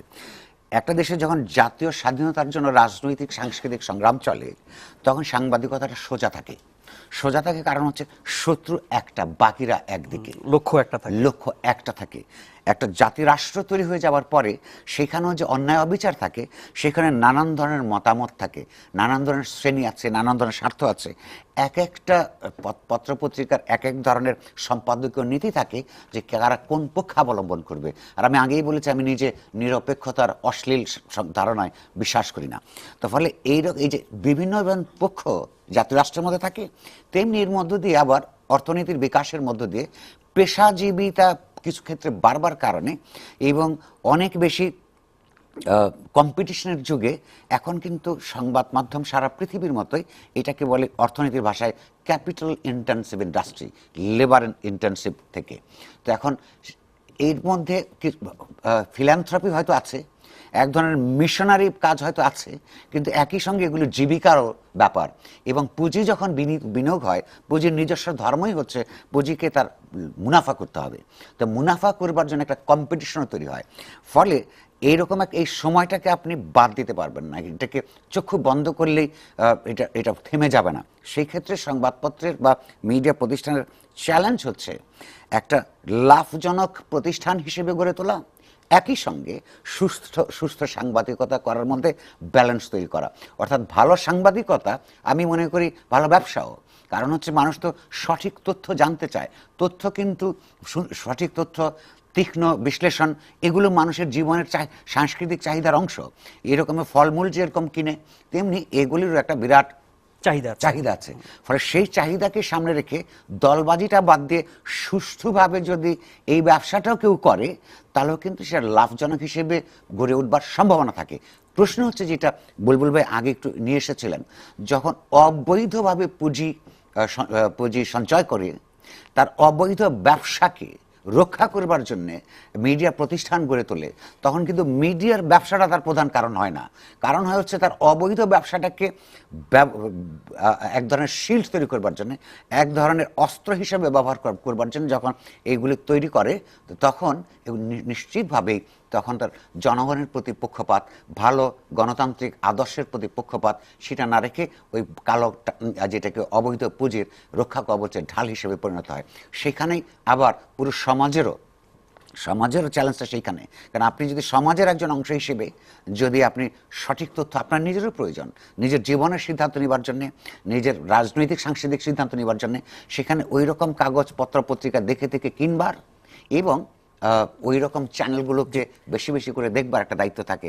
যারা ওই ভুয়া দলবাজ কিংবা অবৈধ টাকার বিত্ত বৈভবকে পাহারা দেবার যে মিডিয়া প্রতিষ্ঠান, সেগুলোকে ডিসকারেজ করা সমাজেরও দায়িত্ব। জি, জনাব মঞ্জুর হাসান বুবুল, এই যে পুঁজির প্রভাব, তারপর কবির ভাই বলছিলেন দক্ষ জনবলের অভাব, তারপরে হচ্ছে আপনার অসুস্থ প্রতিযোগিতা, এই বিষয়গুলো কি সাংবাদিকতা বা গণমাধ্যমের ভূমিকার উপরে এক ধরনের নেতিবাচক প্রভাব ফেলছে না?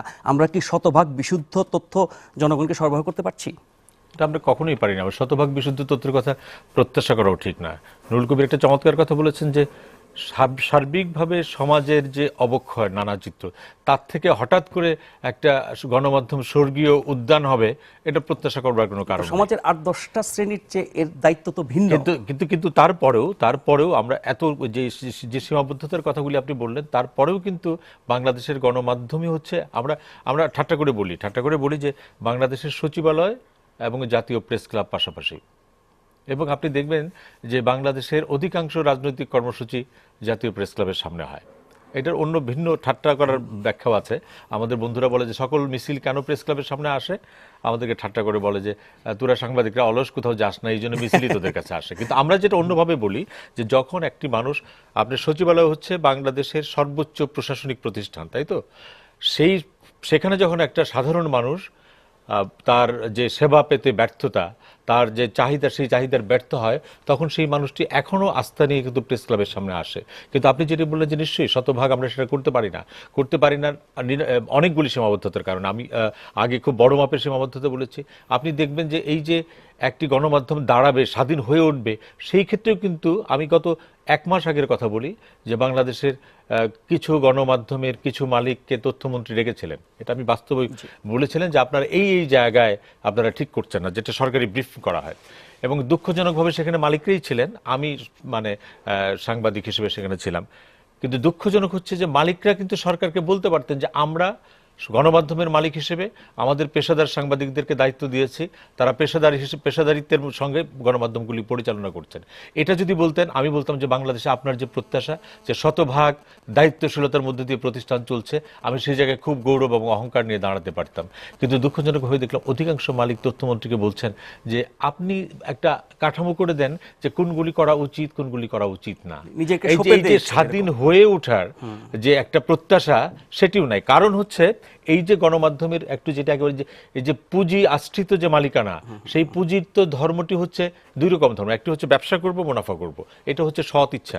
এটা যে কোনো ব্যবসাতেই পুঁজি যখন বিনিয়োগ হবে, ব্যবসা করবে। কিন্তু সেই পুঁজির যদি অন্য ইচ্ছা থাকে, এটা যদি স্ট্যাটাস সিম্বল হয় যে আমার 3টি গার্মেন্টস আছে, 2টি আলুর দোকান আছে, একটা মিডিয়াও থাকতে হবে, এটা বাংলাদেশে কিন্তু স্ট্যাটাস সিম্বল দাঁড়ায়। আপনি দেখবেন যে স্বাধীনতার পরে স্ট্যাটাস সিম্বল হলো ইংলিশ স্কুল, আমার ছেলে আমার মেয়ে ইংলিশ স্কুলে পড়ে।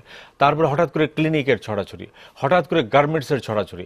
এখন হচ্ছে আমার 10টা ব্যবসা আছে, আলু, পটল, এবং এর সঙ্গে একটা টেলিভিশন আছে, এর সঙ্গে একটা পত্রিকাও আছে। কাজে ওই জায়গাতে যখন পুঁজি যায়, তখন কিন্তু বিপদগ্রস্ত হয়ে আমরা, আপনি যে উদ্বেগ থেকে এই প্রশ্নটি করলেন নাজমুল আশরাফ, আমি বুঝি যে একজন পেশাদার সাংবাদিক হিসেবে আপনার নিজের উদ্বেগ থেকে প্রশ্ন করলেন, এবং এই উদ্বেগটি আমাদেরও। যদি পুঁজি শুধুমাত্র ব্যবসা বা মুনাফার দিকে যায় এবং সেই ক্ষেত্রে পেশাদারিত্বকে সুযোগ দেয়, তাহলে কিন্তু আমাদের খুব বেশি নেই, সেখানে আমরাও কম্প্রোমাইজ করতে হয়, কিন্তু এত বেশি বোধহয় কম্প্রোমাইজ করতে হয় না। কিন্তু পুঁজিকে যদি তার ওই যে অন্য উদ্দেশ্যগুলি অর্জনের জন্য ব্যবহার করা হয় এবং বর্ম হিসেবে ব্যবহার করা হয় সাংবাদিকতা, তখন সবচেয়ে প্রথম মৃত্যুবরণ করে স্বাধীন সাংবাদিকতা, প্রথম মৃত্যুবরণ করে দায়িত্বশীল সাংবাদিকতা। জি, আমরা প্রশ্ন নেব আরেকটা। জি, আমি ইমরান শরীফ রূপক। নির্বাচন পূর্ববর্তী সময় আমরা দেখি যে জনগণের কিছু ভোট প্রাপ্তির আশায় সরকার যে প্রবল উত্তেজনা সম যে দৃঢ় প্রতিজ্ঞাগুলো করে থাকে, এখন নির্বাচন পরবর্তী সময়ে আমাদেরকে ভিন্ন এক চিত্র দেখতে হয়। তো জনগণের এই যে সংকট লগ্ন, এখানে বহুমুখী বা বহু সংকটমুখী সেই কুমিরে ভরা পুকুর পার হয়ে গণমাধ্যম কিভাবে এই জনগণের সে দাবি দেওয়া পূরণে ভূমিকা রাখতে পারে? সেটি নুরুল কবির একটু বলেছেন যে জনগণের ন্যায়ভিত্তিক আকাঙ্ক্ষার পক্ষে থাকা হচ্ছে গণমাধ্যমের দায়িত্ব। এই যে গণমাধ্যমের দায়িত্বটি কি, একটা ওই যে নুরুল কবির বলেন যে to inform people, to educate people, to entertain people, এটি তো বড় মাপের। ওই এডুকেশনটা কিন্তু ডিগ্রি দেওয়া না, এই এডুকেশনটা হচ্ছে সচেতনতাটা বাড়ানো, তার অধিকারের বিষয়ে সচেতনতা বাড়ানো। এই যে নির্বাচনের আগে একটা প্রতিশ্রুতি দেওয়া হলো, নির্বাচনের পরে সেই প্রতিশ্রুতি পূরণ করা হলো না, এটি কিন্তু সার্বিকভাবে দেখবার দায়িত্ব হচ্ছে গণমাধ্যমের। যে আপনি এই গণমাধ্যম হঠাৎ করে সরকার বা নির্বাচিত জনপ্রতিনিধি গণমাধ্যমের উপর খ্যাপে কেন? খ্যাপে এই কারণের জন্য যে তিনি তো নির্বাচনের আগে কি বলেছিলেন সেই নির্বাচনে পাশ করার পরে তার মনে নাই। আমরা যখন ওটি মনে করিয়ে দিতে চাই যে আপনি তো এই কথা বলেছিলেন, এখন তো এই কাজ করছেন না, তখনই সে গণমাধ্যমের উপর খেপে যায়। কিন্তু যেহেতু গণমাধ্যমের দায়িত্বটি হচ্ছে টু ইনফর্ম পিপল, মানুষকে জানানো, মানুষকে শিক্ষিত করা মানে আবারও বলি যে ডিগ্রি দেওয়া না, শিক্ষিত করা হচ্ছে তার সচেতনতা বৃদ্ধি করা, তখন কিন্তু এই দায়িত্বটি আমাদের পালন করতে হবে। আমি মনে করি যে অনেক সীমাবদ্ধতার পরেও এই যে আজকেও একটা কাগজে দেখবেন যে একজন সাংবাদিককে চাঁদাবাজির জন্য মামলা দেওয়া হয়েছে। কেন? তিনি যে জনপ্রতিনিধি সম্পর্কে রিপোর্ট করেছেন, সেই জনপ্রতিনিধি মনে করেন যে এই সাংবাদিকতার কারণে তার কাজ করতে অসুবিধা হচ্ছে। এই জন্য সবচেয়ে সহজ একটা পদ্ধতি হচ্ছে সাংবাদিকের বিরুদ্ধে চাঁদাবাজির মামলা দিয়ে দেওয়া। কাজে এই সংকটের মধ্যেও কিন্তু আমার ধারণা এই যে আপনার যে প্রত্যাশাটির কথা, যে নির্বাচনের আগে কথা পরের যে কাজ, এই দুইটির মধ্যে যে সাযুজ্য আছে কিনা, ভারসাম্য আছে কিনা, সেটা দেখবার দায়িত্বই হচ্ছে গণমাধ্যমের কাজ, এবং সেটাই হচ্ছে গণমাধ্যমের দায়িত্বশীলতা। গণমাধ্যম কত দায়িত্বশীলতার সঙ্গে সেই দায়িত্বটি পালন করতে পারলো, তার উপরই একটা গণমাধ্যমের সাফল্য নির্ভর করে। জি, জনাব নুরুল কবির, আপনি দলবাজির কথা বলেছেন, এবং এটা বেশ প্রকট আমাদের গণমাধ্যমে, সংবাদ মাধ্যমে, সাংবাদিকতা, টেলিভিশন, পত্রিকা সব ক্ষেত্রে। এবং স্বৈরাচার বিরোধী আন্দোলনের পর থেকে, 90-এর পর থেকে এটা শুরু হয়েছে এবং ধারাবাহিকভাবে চলছে, এখনও চলছে। তো এই দলবাজি বা গণমাধ্যমের দলীয়করণ কি আমাদের দায়িত্বশীলতাকে ব্যাহত করছে না জনগণের প্রতি দায়িত্ব পালনের ক্ষেত্রে? জি, ধন্যবাদ। এখানে তো মিডিয়ার ছাত্ররা আছে, আপনি জানি না আপনাদের সিলেবাসে এগুলো আছে কিনা। আমরা যেহেতু সাংবাদিকতার ছাত্র না হওয়ার কারণে আমাদেরকে একটু কষ্ট করে পড়তে হয়েছে। আপনারা যদি গ্রামসির নাম শুনে থাকেন, আলথুজারের নাম শুনে থাকেন, চমস্কি কিংবা লুকাসের নাম শুনে থাকেন, তাহলে আপনারা জানবেন যে রাজনীতিতে বিশেষত নানান ধরনের রাজনৈতিক দর্শনকে উৎপাদন এবং পুনরুৎপাদন করে চলার জন্য কতগুলো ইডিওলজিক্যাল অ্যাপারেটাস থাকে। তার মধ্যে সংবাদপত্র আছে, আপনার ক্লাসরুম আছে, মসজিদ মন্দির আছে, নানান কিছু আছে। তো সেইখানে সমাজের মধ্যে যখন একাধিক কম্পিটিটিং রাজনৈতিক দল থাকে, সেই দলগুলো চেষ্টা করবে তার পক্ষে বুদ্ধিজীবীদেরকে নিয়োগ করবার জন্য, যে তার কথাটাই এবং তার কাজকর্মই যে ভালো, তার ইতিহাসেই ভালো, তো তার প্রতিপক্ষের চাইতে তার পক্ষে মতামত তৈরি করার প্রক্রিয়াটা অব্যাহত থাকুক। ফলে রাজনৈতিক দলগুলো দলবাজ সাংবাদিক খুঁজবে, এটা স্বাভাবিক। প্রশ্নটা হচ্ছে, যিনি সাংবাদিকতায় এসছেন বা আসবেন এই কথা জেনে, যে এই কথা বিশ্বাস করে, এটার চিরন্তন সত্য কথা যে পৃথিবীর সমস্ত সরকার, সমস্ত রাজনৈতিক দল, সেটা ডানপন্থী, মধ্যপন্থী, বামপন্থী যাই হোক না কেন, সরকার হলে হয় প্রথমে, তারপরে যে সরকার যে যেতে চায় এরকম, তারা সবসময় জনগণের কাছে কিছু মিথ্যে কথা বলে আর কিছু সত্য লুকাতে চায়। সুষ্ঠু সাংবাদিকতার কাজ হচ্ছে এক্সপোজ করা, যেটা এর আগে অন্য প্রসঙ্গে আলোচনা হলো, এবং তার যে সত্য লুকানোর পথটার মধ্যে বাধা হিসেবে দাঁড়ানো। এখন যিনি দলের কর্মী হিসেবে দলের আকাঙ্ক্ষা অনুযায়ী তার মঙ্গল উৎপাদন এবং পুনরুৎপাদন তাকে, আমি নিজে সাংবাদিক বলি না, বিভিন্ন দলের পাবলিক রিলেশন কর্মকর্তা বলি, ওইটা সাংবাদিকতা না। আর এখানে আরেকটা পরিষ্কারভাবে আমার নিজের উপলব্ধি থেকে বলতে চাই, এই কথা যেমন সত্য যে সুষ্ঠু বস্তুনিষ্ঠ সাংবাদিকতা করবার ক্ষেত্রে অনেক বাধা আছে, যেগুলি ইতিমধ্যে ছোট ছোট শিরোনামে আলাপ হয়েছে। কিন্তু এর মধ্যেও বাংলাদেশেও যেমন সারা পৃথিবীতে তেমনি সারা জীবন কিছু কিছু মানুষ ছিল, আমাদের গত 60-70 বছরের ইতিহাসে কিছু কিছু নাম খুঁজে পাবেন যারা এগুলোর বাধা অতিক্রম করে, এবং তার সংখ্যা কি কমে যাচ্ছে না দিন দিন করে এটা হয়েছে, এখনো আছে, ভবিষ্যতেও থাকবে। প্রশ্নটা হচ্ছে যেখানে মর্যাদা বোধের ব্যাপার আছে, এই সমস্ত বাধার কারণেই কেবল বস্তুনিষ্ঠ সাংবাদিকতা হয় না, এটা আমি মানি না। কারণ আমি নিজে লক্ষ্য করেছি, আমার নিজের কথা বলতে পারি, আমার অনেক সহকর্মীর কথা জানি, যারা কোনোদিন মালিকের ইচ্ছায় কিংবা সরকারের ইচ্ছায় একটা শব্দ লেখা নাই কিংবা বলে নাই, তাদের সংখ্যা খুবই কম, কিন্তু তারা সারভাইভ করছে প্রয়োজনে। যেহেতু ওই কমিটমেন্টটা যদি থাকে, হ্যাঁ, তার শাস্তি আছে। আমাকে বহুবার চাকরি গেছে, কখনো কখনো আমি চাকরি ছেড়েছি, এরকম অনেক উদাহরণ পাবেন। প্রশ্নটা হচ্ছে সাংবাদিকতা যদি আপনি করতে চান এর মধ্যে এগুলো থাকবে। সেইখানে এই যে আজকের থেকে 40 বছর পর 5,000 সাংবাদিকের থেকে যে 5টা 10টা নাম টিকবে, ওই তারাই টিকবে যারা এত সমস্ত কিছু বিপদের মধ্যে মানুষের পক্ষাবলম্বী গণমানুষের কথা বলেছেন। ধন্যবাদ জনাব নুরুল কবির, ধন্যবাদ জনাব মঞ্জুরুল হাসান বুলবুল। বিরতি আরও একটা, ফিরব অনুষ্ঠানের শেষ অংশ গণমাধ্যমের সবচেয়ে আকর্ষণীয় শাখা বিনোদন মাধ্যম নিয়ে। তখন আমাদের অতিথি থাকবেন চলচ্চিত্র পরিচালক চাষী নজরুল ইসলাম এবং চিত্রনায়ক ইলিয়াস কাঞ্চন।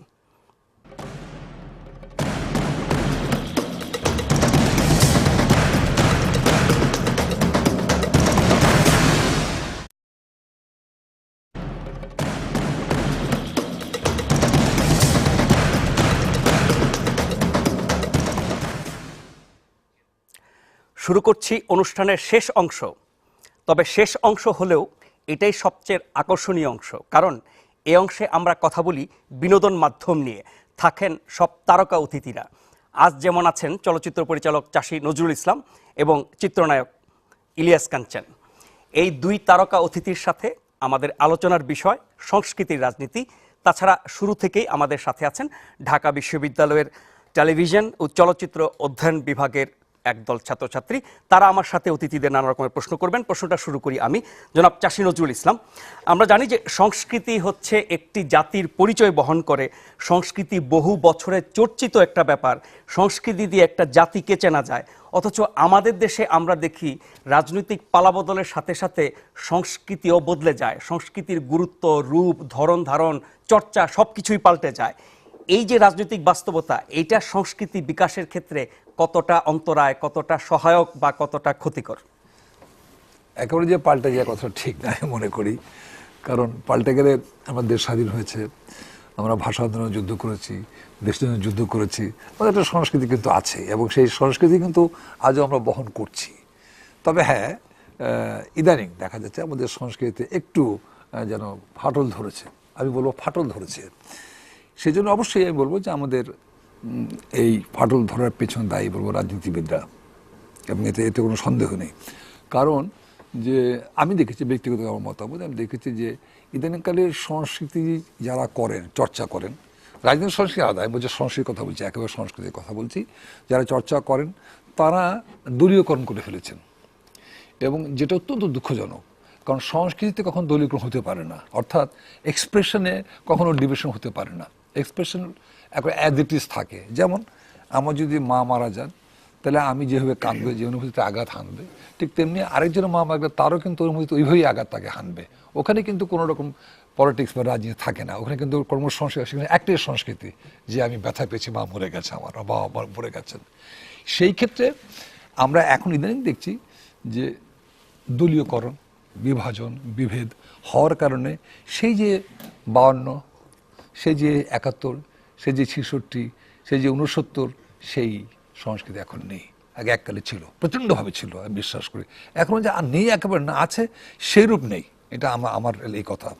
তো তারপরে একটা বলতে হয়, অবশ্যই বলতে হয় যে আমাদের সংস্কৃতি একরকম ঘুণে ধরেছে, এবং ঘুণে ধরেছে এই কারণে বলবো যে রাজনীতি, আগের বছর রাজনীতির কথা বলেছি, এবং সেই সাথে একটু কথা বলতে হয় যে অবশ্যই পাশ্চাত্য সংস্কৃতি আমরা পাশ্চাত্য গ্রহণ করবো, এতে কোনো আপত্তি, নিশ্চয়ই গ্রহণ করব, কিন্তু ভালোটা গ্রহণ করব।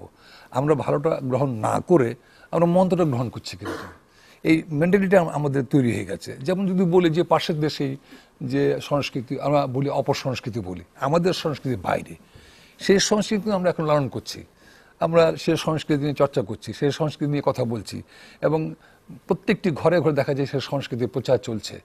এই ক্ষেত্রে ডেফিনেটলি আমাদের সামাজিকভাবে আমাদের অনেক ক্ষতি হচ্ছে, এটা আমরা একেবারেই এদিকে লক্ষ্য রাখছি না। আমার এখনই সময় যে অনেক হয়েছে, এখন আমাদের রুখে দাঁড়াতে হবে। এখন যেই ভাষার জন্য যুদ্ধ করলাম, আজকে সে ভাষা কোথায়, সে সংস্কৃতি কোথায়, আমাদের সেই গান, সেই কবিতা, সেই জারি সারি বাউল কোথায়? আমি তো স্ক্রিনে দেখি না, টিভিতে দেখি না, রেডিওতে দেখি না, ফিল্মও দেখি না, যে সেই নাই, সেগুলো কোথায় হারিয়ে গেছে। এখন সব হচ্ছে পাশ্চাত্য গান, ওই কি পপ সং, তারপরে কি নানা রকম যে ইংরেজি সব এইসব গান হচ্ছে। সেই সব গান বা কবিতা যেগুলো হচ্ছে, এগুলো তো আপনি মানুষের মনে কিন্তু থাকছে না, মানুষের মনে সেই জিনিসগুলো থাকছে না কিন্তু। অথচ যদি আমরা 60 দশকে যাই, 50 দশকে যাই, তখনকার যে চর্চা, সেই রবীন্দ্রনাথ ঠাকুর হোক, নজরুল ইসলামী হোক, বা মান্না দে হোক, হেমন্ত হোক, এরা থেকে শুরু করে একটা এই পর্যন্ত 80s পর্যন্ত যেসব আমরা লোক পেয়েছি বিভিন্ন শিল্পকলার মাধ্যমে, সেই লোকগুলো কিন্তু এখন হারিয়ে গেছে। সেই লোকগুলো সেই সংস্কৃতি নাই, এবং কোথায় যেন একটা বিভাজন কাজ করছে, এবং সে রাজনীতি, এবং মূল কারণ কিন্তু রাজনীতি। আমি এক দল করি, আমি দলের পক্ষে গান গাইছি, ও এক দল করে, ও এক দলের পক্ষে গান গাইছে। তাতে বিভাজন সৃষ্টি হয়ে সংস্কৃতি যেখানে দাঁড়াবার কথা ছিল সেখানে দাঁড়ায়নি। মানে সে তার মনের কথা বলছে, আমি আমার মনের কথা বলছি, দুটো কিন্তু বিভাজন আছেই। কারণ ও রাজনীতির কথা বলছে, আমি আমার রাজনীতির কথা বলছি, এই বলেই কিন্তু সংস্কৃতি এখানে একটা পর্যায়ে এসে দাঁড়িয়েছে। জি, এই পর্যায়ে আমরা প্রশ্ন নেব। জনাব চাষী নজরুল ইসলামকে কে প্রশ্ন করবেন? আমি হাসান আহমেদ টুটুল। আমার প্রশ্ন হচ্ছে নজরুল স্যারের কাছে, যে নির্বাচনের মাধ্যমে রাজনৈতিক ক্ষমতা যখন বদল হয় তখন সাংস্কৃতিক সংগঠনগুলোতে একটা বিরাট প্রভাব পড়ে এবং অনেক পরিবর্তন ঘটে। এ ব্যাপারে আপনার মতামত কি? জি, ধন্যবাদ। একটু আগে এই কথা বলছিলাম, রাজনীতির ক্ষেত্রে দেখা যায় যে হঠাৎ একটা শিল্পগোষ্ঠী, আমাদের সাংস্কৃতিক অঙ্গনের মানুষরা এই দলে করতে হবে, হঠাৎ করে দেখলো একটি দলকে প্রচণ্ডভাবে সাপোর্ট করলো, জেনে শুনে না শুনেই একেবারে তারা অন্ধের মতো তারা সেই দলকে ভালোবাসতে আরম্ভ করতো, এবং সেই দলের হয়ে নানা রকম প্রচারণা করে বেড়ালো। এবং সেটা কিন্তু পাওয়ার জন্যই, কিন্তু সেটা কিন্তু পাওয়ার জন্যই, একেবারে কিছু পাওয়ার জন্য, একেবারে বিনা স্বার্থে যে করে, নট দ্যাট। সেজন্যই মনে করি যে এইটা ঠিক নয়। এটা ঠিক নয় যে আমি শিল্পী, আমি যখন গান গাইবো, আমার গানে কোনো থাকবে না, কোনো দল থাকবে না। আমি যখন ছবি করব, সেখানে কোনো দল থাকবে না, সেখানে কোনো দল মানে রাজনীতি থাকবে না। আমি রাজনীতি ঊর্ধ্বে উঠে আমাকে কাজ করতে হবে, তাহলেই হবে সংস্কৃতি থাকবে না।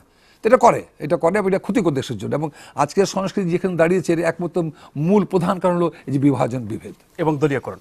জনাব ইলিয়াস কাঞ্চন, এখন একজন শিল্পীর কি রাজনীতি করার অধিকার নাই? কিন্তু সেই শিল্পী যখন কোনো রাজনৈতিক দলে অন্তর্ভুক্ত হবেন, তখন শিল্পী হিসেবে তার যে সামাজিক অবস্থানটা, সেটা কি প্রশ্নবিদ্ধ হয়? বা তার যেই ভক্ত সমর্থক আছেন, তারা কি তখন বিভক্ত হয়ে যান? রাজনীতি এখন হলো সবচেয়ে সর্বময় ক্ষমতার একটি জায়গা। আমি 77-এ চলচ্চিত্রে আগমন আমার হয়। আমি এসে এই চলচ্চিত্রকে পেয়েছি, আমার অঙ্গনটাকে আমি পেয়েছি, যেমন চাষি ভাইকে চাষি ভাই হিসাবে আমি দেখেছি। কোনো রাজনৈতিক সংগঠনের সঙ্গে জড়িত আমি পাইনি প্রথম। তেমনিভাবে আমজাদ হোসেনকে পেয়েছি, সুভাষ দত্তকে পেয়েছি। এরকম আমার যে সমস্ত মানুষগুলো এই চলচ্চিত্রকে আজকে এই জায়গায় নিয়ে এসেছে, এই মানুষগুলোকে কিন্তু আমি একদম নিরপেক্ষ মানুষ হিসাবে পেয়েছি। কিন্তু তাই বলে কি তারা রাজনীতি করেনি? তারা কিন্তু রাজনীতি করেছেন। তাদের আগেও যারা বড় বড় পরিচালক ছিলেন, যেমন জহির কথা আমি বলবো, জহির সাহেব তো এমন রাজনীতি করে গেছেন যে দেশ স্বাধীনতার জন্য মানুষকে উদ্বুদ্ধ করে এমন একটা সৃষ্টি করে গেছেন যে আমাদের বঙ্গবন্ধু যেভাবে মানুষকে উদ্বুদ্ধ করেছে, জীবন থেকে নেওয়া কিন্তু মানুষকে স্বাধীনতার জন্য ঠিক তেমনিভাবে আমি বলবো যে উদ্বুদ্ধ করেছে। কিন্তু এখন যে রাজনীতিটা মধ্যে শিল্পীরা জড়িত হচ্ছে, এটার কারণটা যে কথাটি আমি বলেছি, যে রাজনীতি এখন কাউকে অনেক কিছু দিতে পারে, এবং রাজনীতি এমন একটা ক্ষমতার একটা বিষয় হয়ে গেছে যে আপনি যদি রাজনীতি না করেন, যেমন আমি রাজনীতি করছি না, আমি ভালো কাজ করছি, কিন্তু নিরাপদ সড়ক চাই, এই নিরাপদ সড়ক চাইয়ের স্বীকৃতি পর্যন্ত কিন্তু আমি পাচ্ছি না কিন্তু। এবং আমি কিন্তু যে সমস্ত পুরস্কার, জাতীয় পুরস্কারগুলো যেগুলো আছে, সেগুলো কিন্তু আমাকে কিন্তু দেওয়া হচ্ছে না কিন্তু তারপরেও কিন্তু আমি রাজনীতির সঙ্গে সম্পৃক্ত হচ্ছি না, এর জন্য যে আমার একটা আন্দোলন আছে, সেই আন্দোলনটাকে আমি ডিভাইডেড করতে চাচ্ছি না। আমার যে ইচ্ছে নেই রাজনীতি করার জন্য তা নয়, আমার ইচ্ছে আছে, কারণ রাজনীতি ছাড়া এখন আসলে অনেক জিনিসই পাওয়া যাবে না, কিন্তু এটাও আমি কিন্তু ফিল করি। কারণ আমার এই আন্দোলনকে বাস্তবায়ন করার জন্য কিন্তু আমার রাজনীতির দরকার। কিন্তু মাঝে মাঝে আমি মনে করি যে আমি যদি আজকে একটি দলের সঙ্গে সম্পৃক্ত হই, তাহলে আরেকটি দলের যে মানুষগুলো আছে যারা আমাকে ভালোবাসে, তারা যদি সেপারেট হয়ে যায়, তারা যদি আমাকে মানে অন্যরকম ভাবে, এই চিন্তা করে কিন্তু আমি রাজনীতির সঙ্গে সম্পৃক্ত হচ্ছি না। আমি আমার নিজেকে স্যাক্রিফাইস করছি শুধুমাত্র আমি এই মানুষের কল্যাণের জন্য, আমি যে আন্দোলনটা করছি তার কল্যাণের জন্য কিন্তু এটি করছি। কিন্তু অন্যান্য যারা আছেন তারা হয়তো সেইভাবে জিনিসটাকে ভাবছেন না। তারা হয়তো ভাবছেন যে আমি আজকে যে রাজনীতির যে ক্ষমতা যে আছে, সেই ক্ষমতার সঙ্গে আমি যদি সম্পৃক্ত না হই, তাহলে আমি আমার বেনিফিট আমি পাবো না। আমাদের মধ্যে শিল্পীদের মধ্যে অনেকে আছেন, আপনারা জানেন, গার্মেন্টসের ব্যবসা করছেন, অমুক ব্যবসা করতে, এই সমস্ত ব্যবসাগুলো আনতে গেলেও কিন্তু রাজনীতির কিন্তু একটা ছায়া কিন্তু লাগে। অনেকে আপনারা জানেন যে স্যাটেলাইট টেলিভিশন চ্যানেল, সেগুলো নিতে এগুলো কিন্তু রাজনৈতিক একটা মানে ছায়া কিন্তু লাগবে, সমর্থন কিন্তু লাগবে। আদারওয়াইজ আপনি এই সুযোগগুলো আপনি কিন্তু ভোগ করতে পারবেন না।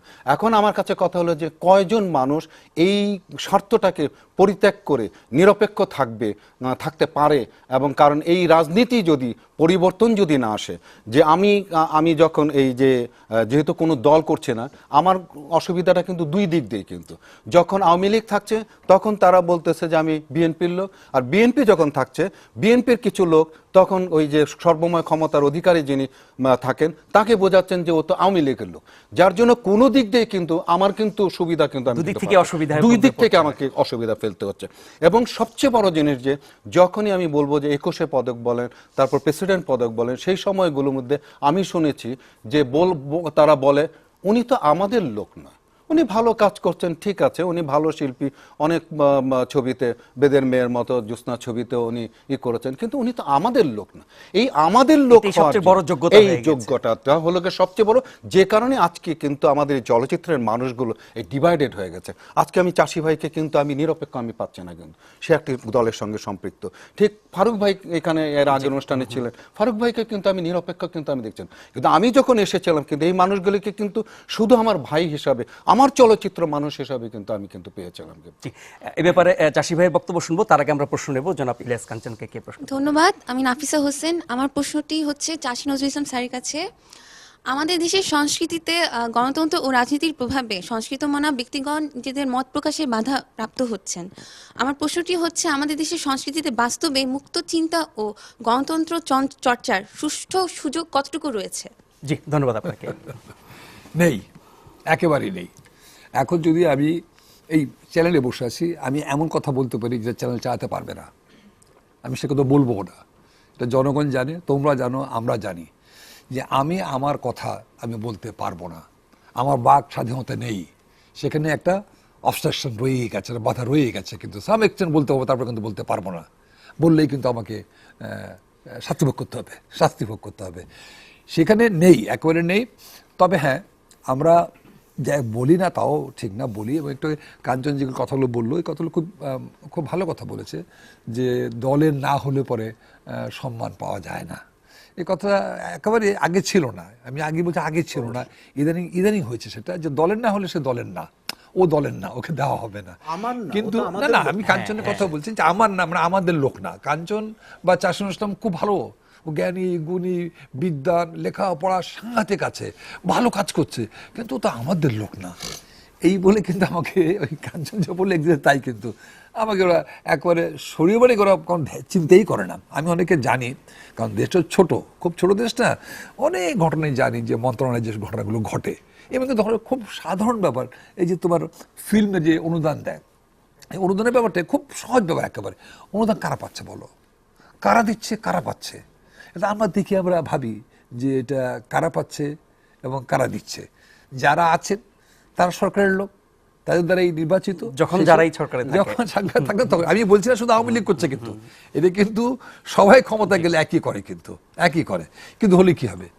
ওই যে একই কথা বললাম, যে এখানে যতক্ষণ পর্যন্ত আমরা আমাদের মন মানসিকতা পরিবর্তন না করব, যতক্ষণ পর্যন্ত আমরা সৎ না হব, যতক্ষণ পর্যন্ত আমার দেশপ্রেমিক না হবো, যতক্ষণ পর্যন্ত আমার স্বাধীনতার কথা না ভাববো, যতক্ষণ আমি আমার বাংলা ভাষার কথা না ভাববো, আমার খুব লাগে। আমি কি লাগে আমি বলি তোমাকে, তোমরা তো থাকবে, দেখেছো যে ইদানিংকালে আমি দেখি, তোমরাও দেখেছো, অনেক বিভিন্ন জায়গায় সব শহীদদের কবর, যেটা আগে আমরা দেখতে পারতাম না, এটা টিভি বদলতে কিন্তু আমরা দেখতে পাচ্ছি। হ্যাঁ, কার বাড়ি কোথায় ঘুমিয়ে আছে, কোথায় সে বর্ডার মানে কবর, কোথায় সেখানে কোনো পরিচয় নেই, সব শহীদদের কবর, যাদের এই লাখো মানুষের রক্তের বিনিময়ে আজকে দেশ স্বাধীন করছে। তারা তো ঘুমিয়ে আমাদের জীবন দিয়ে আত্মহত্যা দ্বারা দেশকে গড়ে দিয়ে গেছে, আজকে দেশ স্বাধীন করে দিয়ে গেছে। কিন্তু তাদের কথা একবারও কি মনে হয় না আমাদের? তাদের কথা মনে করতে হবে কিন্তু, যে না, অনেক রক্তের বিনিময়ে দেশ স্বাধীন করেছে, অনেক কষ্টের বিনিময়ে দেশ স্বাধীন করেছে। কিন্তু আজকে কি হচ্ছে? আজকে উভয়কে বলবো, যারা সংস্কৃতি নিয়ে চর্চা করছেন রাজনীতিবিদ, তো তারা এখন সংস্কৃতির বাইরে, রাজনীতির সংস্কৃতি নাই এখন। হলে মানে কে ক্ষমতা থাকবে, কে ক্ষমতায় ছাড়বে, কে নেবে, এই অবস্থায় চলছে। যে সত্যিকার রাজনীতির সংস্কৃতি থাকতো তাহলে বোধহয় সত্যি গণতন্ত্র প্রতিষ্ঠা পেত, সেই গণতন্ত্র নাই। রাজনৈতিক সংস্কৃতি নাই, কিন্তু সংস্কৃতির রাজনীতি আছে, আছে। যেটা নিয়ে আমরা কথা বলছি। জি। জনাব ইলিয়াস কাঞ্চন, এই যে বাস্তবতা যেটা প্রতিটি সরকারের আমলে হয়ে আসছে, এখনো হচ্ছে, এইভাবে যদি চলতে থাকে সত্যিকার অর্থে সংস্কৃতির চর্চা বা শিল্পী সত্তার বিকাশ ঘটানো এবং তার যথাযথ মর্যাদা পাওয়ার বিষয়টা কি একসময় এমন দাঁড়াবে যে কোনো না কোনো দলে অন্তর্ভুক্ত না হলে আপনি সুযোগ পাচ্ছেন না, স্বীকৃতি পাচ্ছেন না, আপনার এটা মেধার বিকাশ ঘটছে এখনো না? চলছে, কিন্তু এই জিনিসটা চলছে, কিন্তু আপনি দেখবেন যে এরকম ভাবে আসলে দেশটি দুটি বড় দলের মাধ্যমে কিন্তু ডিভাইডেড হয়ে গেছে, মানুষগুলো ডিভাইডেড হয়ে গেছে। এবং যে জন্যই কিন্তু আমি যে কথাটি বললাম যে আমি জানি যে রাজনীতি করলে পরে মানুষের অনেক বেশি উপকার করা যায়, কিন্তু তারপরেও আমি রাজনীতিতে অংশগ্রহণ করছি না এটি কারণ হচ্ছে যে মানুষ যেভাবে ডিভাইডেড হয়ে গেছে, আমি রাজনীতিতে থেকে ভালো কাজ করলেও পরে কিন্তু অপোজিশন যে রাজনীতি তারা কিন্তু সেটাকে ভালো চোখে দেখবে না, এবং তারা যখন ক্ষমতায় আসবে তখন কিন্তু কোনো না কোনোভাবে আমাকে কিন্তু পেছে ফেলবার চেষ্টা করবে। তো এই সংস্কৃতিটা আসলে পরিবর্তনটা কখন হবে, কিভাবে হবে, এটা একটা প্রশ্ন হতে পারে যে এই সংস্কৃতি তাহলে কিভাবে। এই সংস্কৃতির পরিবর্তনটা শুধুমাত্র তখনই হবে যেভাবে আমাদের মুক্তিযোদ্ধারা, ভাই যেটি বলেছেন, মুক্তিযোদ্ধারা তারা কিন্তু কোনো কিছু পাওয়ার জন্য কিন্তু জীবন দেয়নি, নিঃস্বার্থভাবে দেশের জন্য, দেশের মানুষের জন্য, আমাদের জন্য জীবন দিয়ে গেছে। আমরা যারা রাজনীতি করি কিংবা আমরা যারা দেশ পরিচালনা করি, তাদের মধ্যে যখন শুধুমাত্র দেশের মানুষ, দেশের জনগণের কথা যখন বলবে, আমার দলের কথা আমি বলবো না, আমার দেশের মানুষের কথা বলবো, দেশের মানুষের উন্নতির কথা বলবো, দেশের সংস্কৃতির কথা বলবো, দেশের শিল্পীদের কথা বলবো, দেশের খেলোয়াড়দের কথা বলবো, কে কোন দল করে সেই দিকে আমি তাকাবো না, শুধু আমার দেশ এবং দেশের মানুষের উন্নতি ভালোটুকু আমি চিন্তা করব, তখনই শুধু এটা আমাদের উন্নতি হতে পারে এবং আমাদের শিল্প সংস্কৃতি সমস্ত কিছুর উন্নতি হতে পারে। আদারওয়াইজ এটা কোন জায়গায় যাবে আমি এখন বলা মুশকিল। প্রশ্ন নেব আরেকটা। জি, থ্যাংক ইউ স্যার। আমি শাওলিন। আমার জানতে চাওয়াটা দুজনের কাছেই যে বলিউড কিংবা হলিউডে মুভি রিলিজের ক্ষেত্রে দেখা যায় যে অনেক জাঁকজমকভাবে প্রমোশন করা হয়, কিন্তু আমাদের দেশে সাধারণত একটা সাধারণ প্রেস কনফারেন্স কিংবা গুটি কয়েক পোস্টারিং, তো শুধুমাত্র প্রপার প্রমোশনের অভাবে আমরা একটা ভালো ছবি কখন রিলিজ হয় কখন ফ্লপ হয় আমরা জানতে পারি না। তো আমি জানতে চাচ্ছি যে আমরা কেন প্রমোশন জাঁকজমকভাবে করি না, এখানে রাজনৈতিক বাধাটা কোথায়? জি, ধন্যবাদ আপনাকে। চাষি ভাই, আপনি শুরু করেন। খুব ভালো একটা প্রশ্ন করেছে। আগে যখন ছবি মুক্তি পেত, আমরা আজ থেকে 10 বছর আগে কথা বলবো, ইত্তেফাক পত্রিকা দেখেছো না, ফ্রন্ট পেজ ব্যাক পেজ দিয়ে মারামারি লাগতো, বিজ্ঞাপন দেবো, ফুল পেজে বিজ্ঞাপন দিতাম। রেডিও সেই যে মাঝারের ভয়েস, হ্যাঁ ভাই আসিতেছে, তার সেই ভয়েস, মানে সারা বাংলাদেশে সেই ভয়েস লোকে শুনতো, ছবিটা মুক্তি পাচ্ছে। পেপারে ইত্তেফাকে থাকতো, অন্য পত্রিকা থাকতো যে কবে ছবি মুক্তি পাচ্ছে এবং কোন হলে সময় সব কিন্তু দেওয়া থাকতো একেবারে। এবং সেকেন্ড উইকে গেলে আবার সেকেন্ড উইকে বলা থাকতো, সেকেন্ড উইকে চলবে, থার্ড উইকে চলবে, কোন হয়ে চলবে, লোকে যেত, করতাম। প্রেস তো আছেই, প্রেস তো লিখতোই। সেখানে আরেকটু বড় ছিল যেটা যে ক্রিটিক্স, সমালোচনা চলচ্চিত্রে। এখন সমালোচনা কেউ করে না, তো যে করে না চলচ্চিত্রের মান উন্নত হবে কি করে? সমালোচনা করে তো আমি তো মেন্টালি প্রিপেয়ার থাকবো যে না সাংঘাতিক মতো কালকে তো শুক্রবার পেপার বেরোচ্ছে, পেপার তো যা তা লিখবে, ভাই প্রিপেয়ার্ড হও, প্রত্যেকের একটা অ্যালার্ট থাকে যে আমাকে I must make a good movie. তখন ছিল বলিউড হলিউড যে ব্যাপারটা, বা আমাদের এখানে যে ডিফারেন্স দেখালে, বলিউড হলিউড এখন ওরা সত্যি ফিল্ম বানায়, ফিল্ম এখনও বানাচ্ছে ওরা, আমরা শুধু ফিল্ম বানাই না। যদি বানাতাম তাহলে 35 ঘুরে গিয়ে এখন এসছে কি red camera, Sony F camera, যেটা খেলনা ওদের কাছে, ওরা এইসব 35 ছাড়া ফিল্ম বানায় না। হ্যাঁ, ওই ক্যামেরা দিয়ে স্পেশাল এফেক্ট যদি করতে হয়, স্পেশাল মানে তো একটা মানুষ গুঁড়ো হয়ে গেল, একটা পাথর ভেঙে গিয়ে গুঁড়ো হয়ে গেল, ওই স্পেশাল এফেক্টের জন্য ওই ক্যামেরা দিয়ে শ্যুট করে, পরে এটা আবার 35 ট্রান্সফার করে কিন্তু আবার ফিল্মে নিয়ে যায়। আমি মনে করবো যে ছবি যে কথা বললে খুব করুণ অবস্থা আমাদের ছবি, কিন্তু সেখানে আবারও ফিরে যেতে হবে কিন্তু 35 mm, তা নাহলে কিন্তু কোনো উপায় নেই। এইসব ক্যামেরা ব্যবহার করে আমরা পিছনে কিচ্ছু দেখা, বার্ন হয়ে যায়, সাদা হয়ে যায় চেহারা, একবার কোনো রকম ফটোগ্রাফি বলতে কিচ্ছু থাকে না, জাস্ট খালি এক্সপোজার দিলেই একটা আমরা এক্সপোজার পাওয়া যায়। 35 কিন্তু তা না, ওটা একদম কারেক্ট, একদম এক্সপোজার দেবে, ডেপ দেবে, তুমি যা চাচ্ছ লাইট যা করছো তাই পাবে। এবং তুমি একটা মেয়ে কাঁদছে, তুমি একটা চুল পড়েছো, চুলে ছায়া, everything, but it's not possible with this camera and this system. সেই জন্য আমি বারবার বলছি, এখনও এই বলবো যে আমাদের সংস্কৃতির চলচ্চিত্রের যে নির্মাণ ক্ষেত্রটা, এটাকে আবার নতুন করে ভাবতে হবে যদি চলচ্চিত্র এবং দেশে তৈরি যেটাকে আমরা করতে শিল্প বলছি সত্যিকার অর্থে শিল্প হিসাবে আমি জি। প্রশ্নের উত্তরটা আমি দিতে চাই। ও যেদিকে মানে প্রশ্নটা করেছে আসলে সেটা তা না, এখানে অর্থ একটা ব্যাপার আছে, অর্থনৈতিক বিষয়টা এখানে জড়িত আছে। আমাদের একটা ছবি আমরা এখন তৈরি করি 1.5 থেকে 2 কোটি টাকা ব্যয় করে। আপনি কি জানেন যে শাহরুখ খানের একটা ছবি কয়েকদিন আগে মুক্তি পেয়েছে, সেই ছবির একটা ড্রেস তৈরি করা হয়েছিল ইন্ডিয়ান রুপিতে 1.5 কোটি রুপি দিয়ে।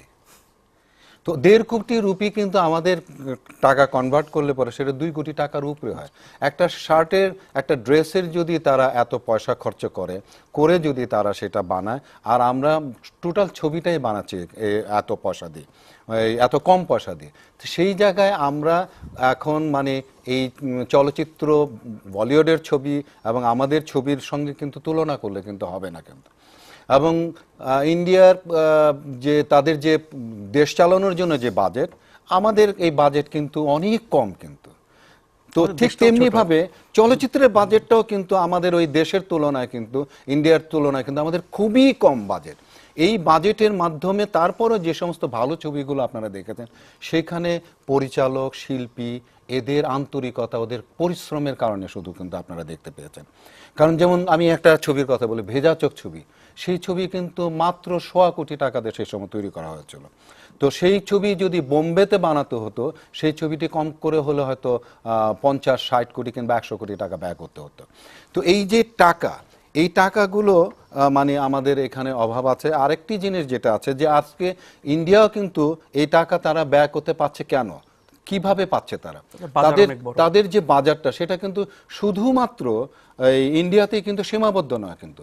এখন কিন্তু তাদের ছবিটি যখন রিলিজ হচ্ছে, স্যাটেলাইটের মাধ্যমে ছবিটা রিলিজ হচ্ছে এবং পুরো মানে পৃথিবীতে তাদের ছবি রিলিজ হচ্ছে, সেখান থেকে তাদের টাকা আসছে। এখন আপনারা বলতে পারেন যে আপনারা কেন পারেন না বিদেশে। আমরা পারি না এর জন্য যে আমাদের কিন্তু কোনো পরিকল্পনা নাই।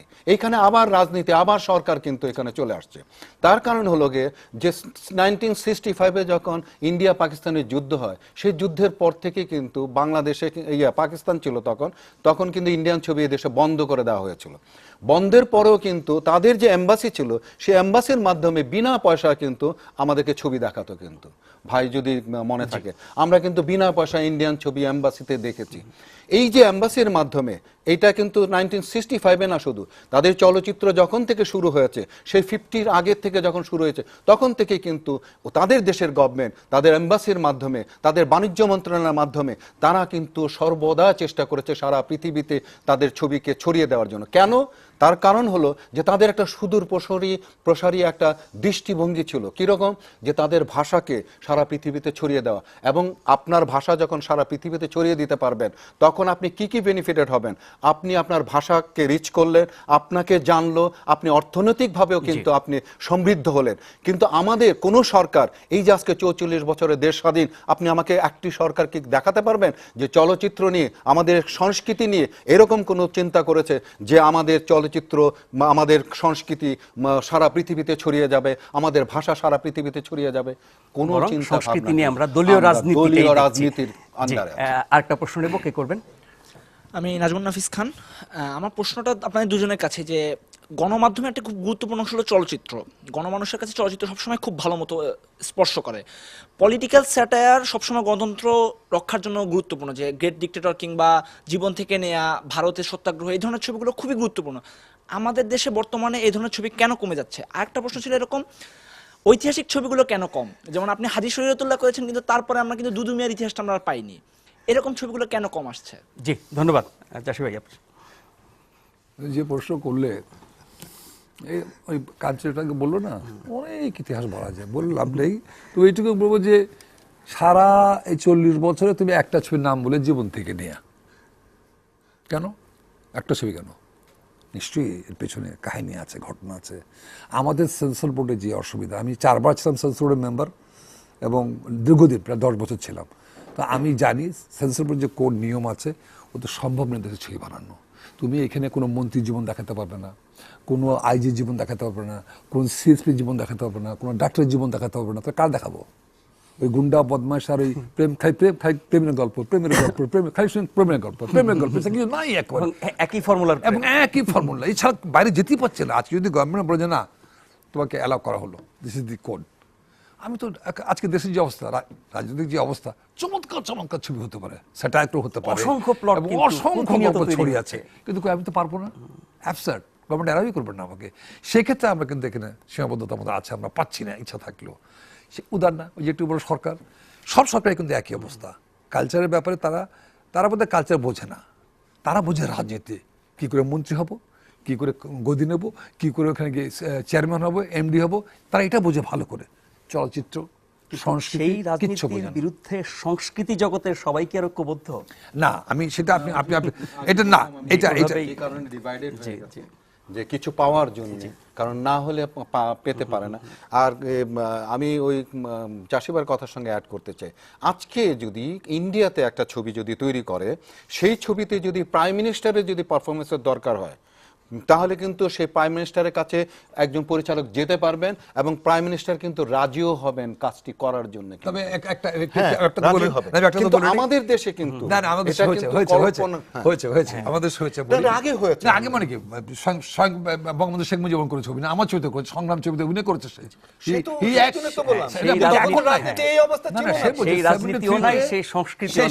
কিন্তু সেটাই বলছি। এখন যদি বলি প্রধানমন্ত্রীকে বলি দেশ স্বাধীনের পর যে ছবি করতে হবে, তো মারবে ধরে। আমার যেমন একটা আমি একটা নিজে একটা প্লট আমি তৈরি করেছিলাম, আমি নিজে থেকে, যে আজকে এই যে ছাত্রদের মধ্যে যে এই যে মানে আজকে অবক্ষয়, তারা রাজনীতির নামে সন্ত্রাস, চাঁদাবাজি, লুটতরাজ, এইটিকে মানে একটা জায়গায় নিয়ে আসার জন্য, দেশপ্রেমের জন্য নিয়ে আসার জন্য একজন শিক্ষক এই ছেলেপেলেদেরকে মানে মোটিভেট করার পর এই শিক্ষকটি একটা সময় মানে অনশন করেন এই জন্য যে এই যে রাজনীতির মধ্যে যে দুইটা পার্টি আলাদা হয়ে গেছে, সেই দুই পার্টি দুইজন বড় নেতা এসে যেন তাকে মানে পানি খাওয়ায় তার যেন অনশন ভঙ্গ করে, ওইভাবে একটা জাতীয় ঐক্য দেখানোর আমি কি পারবো এটা? এই গল্পটা নিয়ে কি আমি ছবি বানাতে পারবো? আপনি উদ্যোগ নেন, আমরা আপনাদেরকে সর্বাত্মক সহায়তা করব। ধন্যবাদ জনাব ইলিয়াস কাঞ্চন, ধন্যবাদ জনাব চাষী নজরুল ইসলাম, ধন্যবাদ ঢাকা বিশ্ববিদ্যালয়ের টেলিভিশন এবং চলচ্চিত্র অধ্যয়ন বিভাগের ছাত্রছাত্রীরা যারা আমাদেরকে এতক্ষণ সময় দিয়েছেন। 3গ নিয়ে আপনার কথা শুনতে চাই, আমাদের লিখুন এই ঠিকানায় 3.g.satv@gmail.com। ফেসবুকে আমাদের পাবেন www.facebook.com/3.g.satv-তে। 3গ গণমানুষের অনুষ্ঠান, 3গ গণতন্ত্র ও গণমাধ্যমে গণমানুষের অধিকার নিয়ে কথা বলার অনুষ্ঠান। 3গ দেখুন SATV-তে প্রতি বৃহস্পতিবার রাত 11টায় এবং শুক্রবার সকাল 8টায়।